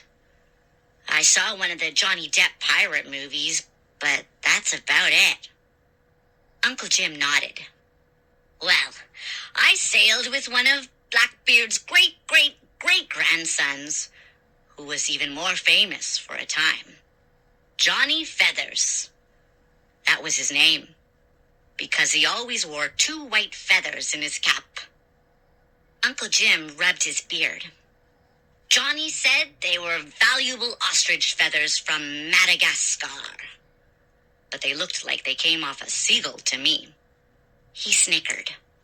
"I was young, but I knew not to correct Johnny Feathers. He was a good sailor, but he had a temper. He once threw a cook overboard because his roasted chicken was sliced too thin. I know that to be true." "Wow." I shook my head. "That's tough." "Kept me on my toes," Jim said. He lifted a cannonball off the floor. He was taking Sean and me around the house now, showing us some of the many treasures he had collected during all his years at sea. "Well, what I'm holding here is the cannonball that killed Johnny Feathers." I stared at it. It was a little smaller than a bowling ball and the same color black. For some reason, I expected to see bloodstains on it, but it was perfectly smooth and clean. "His men were testing the cannon," Uncle Jim said, balancing the heavy cannonball between both hands.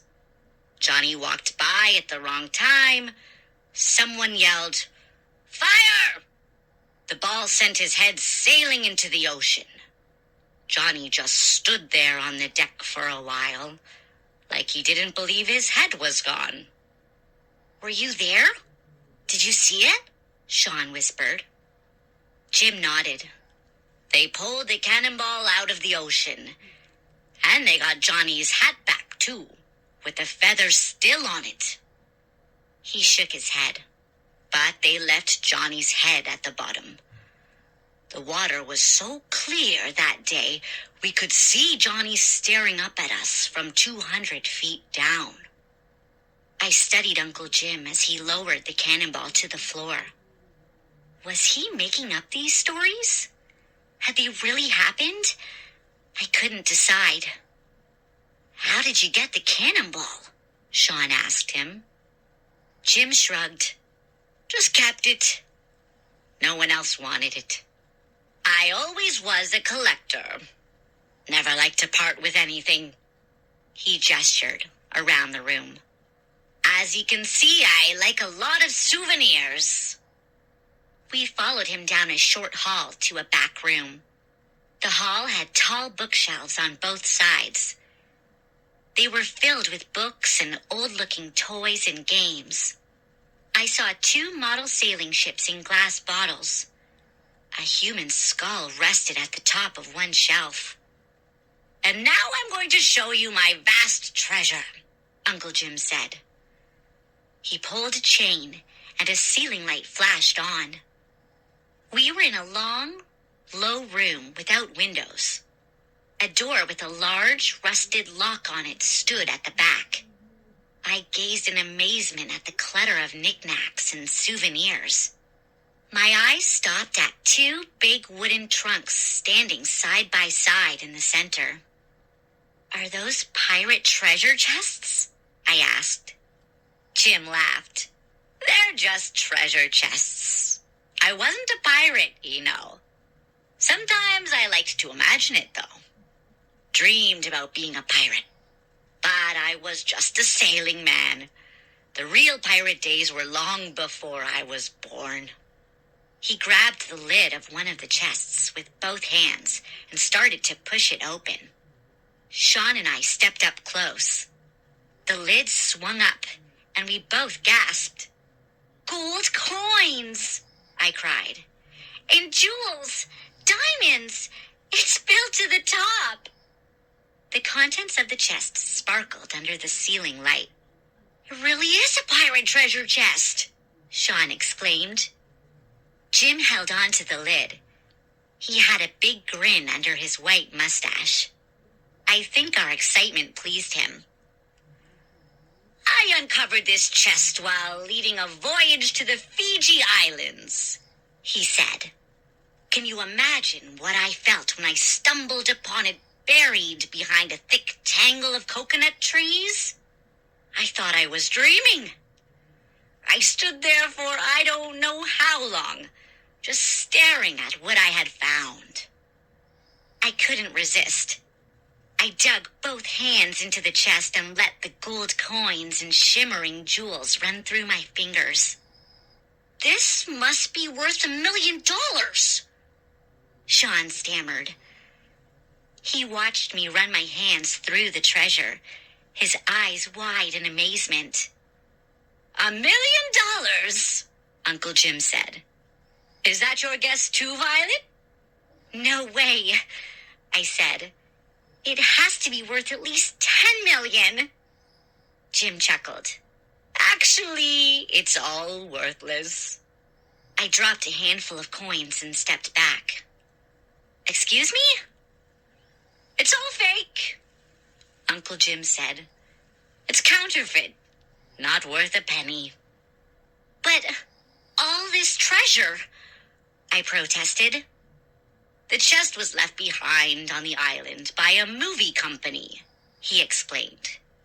"They must have been making a pirate film. They didn't even bother to take the chest with them when they finished. The jewels aren't real, and neither are the coins." He sighed as he lowered the lid. "But it's nice to pretend," he said. "All of these treasures I've collected help me remember the wonderful adventures I had on the sea." He started toward the door. There's lots for ye to explore here, he said. I hope you'll have fun. Feel free to open the chests and explore the shelves and all the closets. I heard a loud pounding. It seemed to be coming from the back of the house. That's Mrs. Henry with our crab cake dinner, Jim said. I'll go answer the door. He stopped in the hall and turned around. Oh, one more thing. He pointed to the door with the big lock on it. That room back there. That's the only forbidden room. The house is all yours, and you can explore the lighthouse too. But don't try to go in that room. It's the only room you must never enter. He turned and hurried to greet Mrs. Henry. Sean and I stayed, gazing around at the awesome collection of souvenirs and treasures and total junk. My eyes landed on the locked door. What could possibly be in that room? Why would Uncle Jim warn us to keep out? What was he hiding in that forbidden room? Sean and I looked at each other. We didn't say a word, but we were both thinking the same thing. We knew we couldn't resist. We knew that as soon as Uncle Jim was out of sight, we would be opening that door. Slappy here, everyone! Do you have the feeling this story is about to turn scary? I suddenly have a creepy, crawly feeling at the back of my neck. Or is that just termites? Sean and Violet had better get plenty of sleep. The ocean holds many surprises. Once, I held a seashell up to my ear and guess what? I didn't hear the roar of the ocean. I heard a voice saying, Slappy, you're the best. Slappy, you're awesome. I was so surprised. It took me a few seconds to realize the voice was me. I was talking to myself. Okay, guys, on with the story. Chapter 6. I had trouble getting to sleep that night.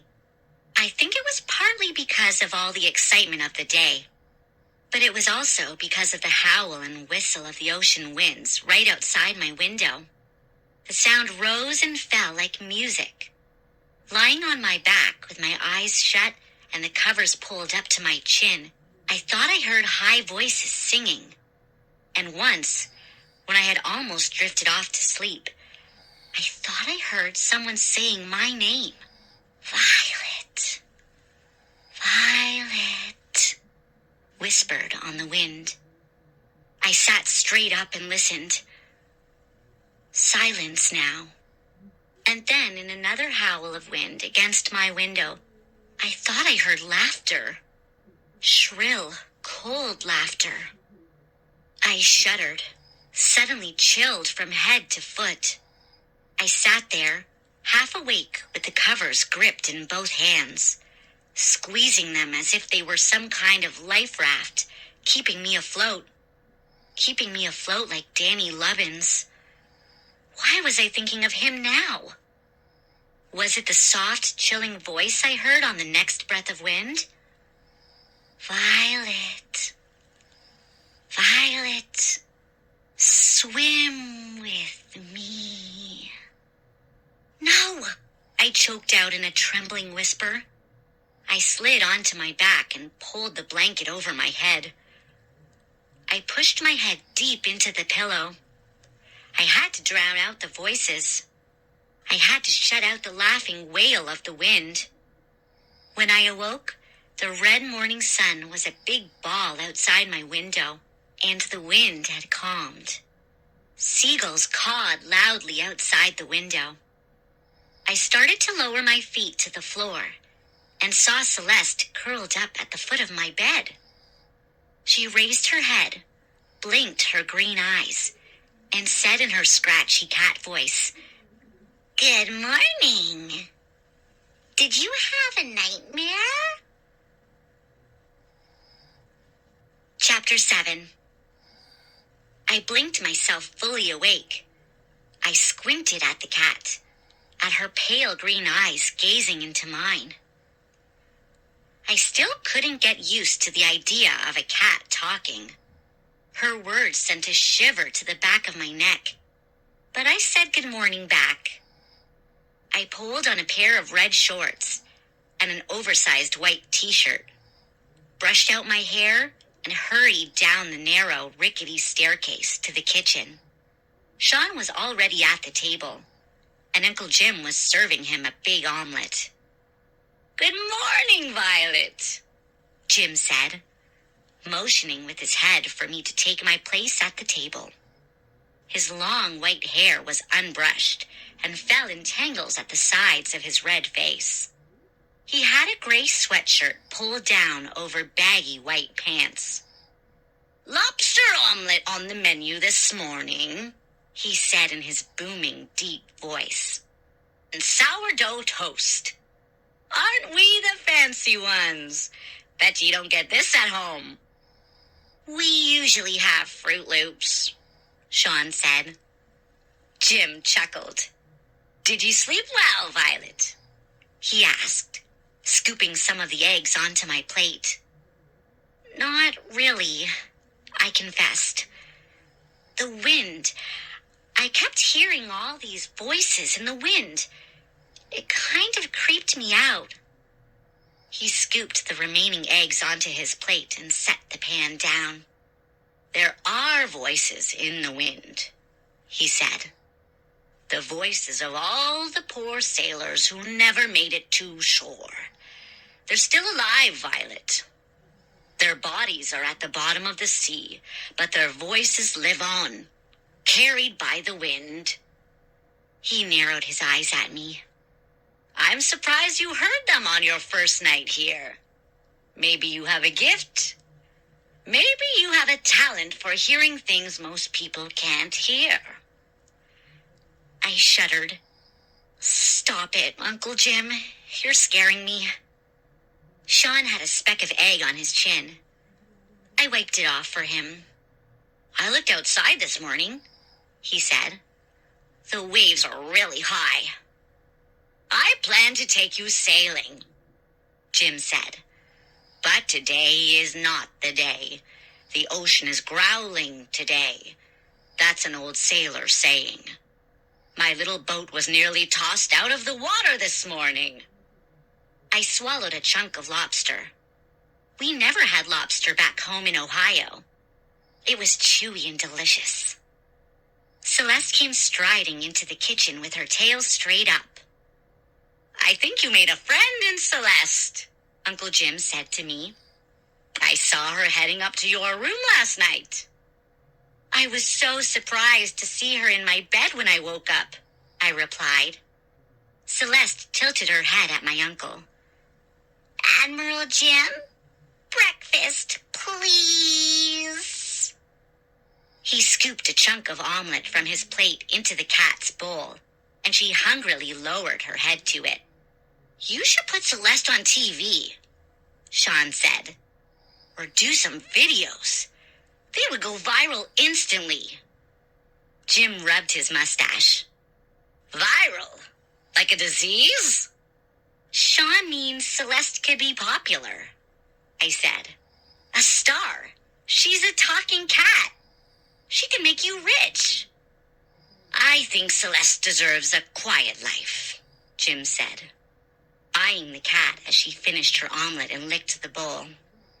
"After 300 days at sea, I don't think she craves any more excitement. As for treasure, my memories are my treasures now." The cat raised her eyes to Uncle Jim. "More?" she said. He laughed. "Celeste, you'll never be a star if you get fat." He filled our glasses with cranberry juice. "I have to do some work on the lighthouse this morning," he said. "The lantern is in need of serious cleaning." He glanced out the window. "You two could wander down to the beach if you like. But be careful. The tide is in and the waves are high, and the rocks down to the sand can be very slippery. Sean and I exchanged glances. I think we want to stay in and explore more of the house, I said. Again, I knew we were both thinking about that locked room. Good idea, Uncle Jim said. He drank his juice down in one gulp. I should be back by lunchtime. Then maybe I'll take ye down and introduce ye to the water. Why were Sean and I so drawn to that forbidden room? There was so much to see in our uncle's house. It would take days to examine every shelf and collection and treasure chest. So many wonders to explore. But we were both drawn to that locked room as if it pulled us like a powerful magnet.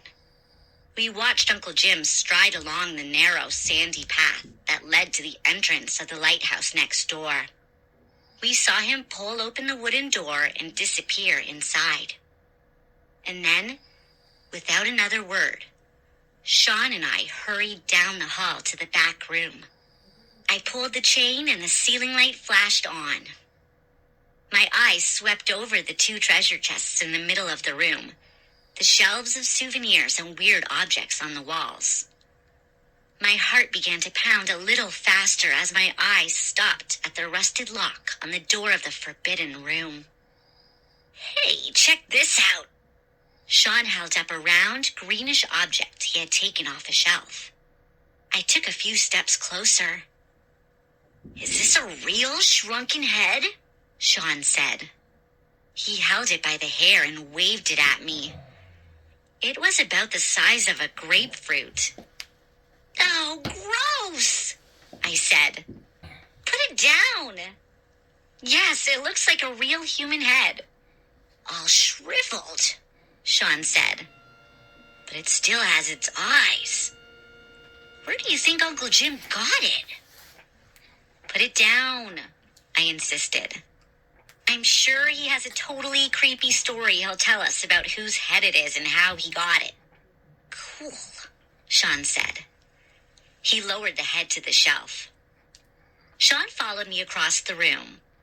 We both stared at the old lock on the door against the back wall. Are we going to do this or not? I asked. We have to, Sean said. I hate mysteries, and so do you. We have to know what's hiding in there. We have one problem, I said. We have to find the key. Sean scratched his head. It could be anywhere. It could be hidden in this room, or anywhere in the house. How could we ever find it? I wrapped my hand around the lock.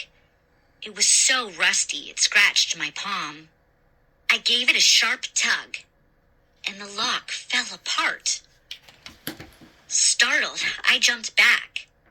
The old lock just crumbled in my hand. I tugged it off the door. Sean and I stared for a long moment at the rusted doorknob. Then I took a deep breath. Let's do this, I said. I grabbed the knob, twisted it, pulled open the door, and gasped. Chapter 8. Pale light poured into the room from behind Sean and me. Gripping the knob in one hand, I leaned into by what I was staring at. Bare. No furniture. No tall shelves bursting with knickknacks and souvenirs. The room had no windows. The floor was empty too.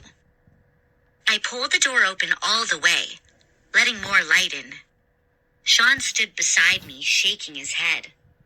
This is a forbidden room? There's nothing here. Is this one of Uncle Jim's jokes? Then, in deep shadow, something came into focus against the back wall. I took a few steps into the room. I spotted a light switch and clicked on a dim ceiling light.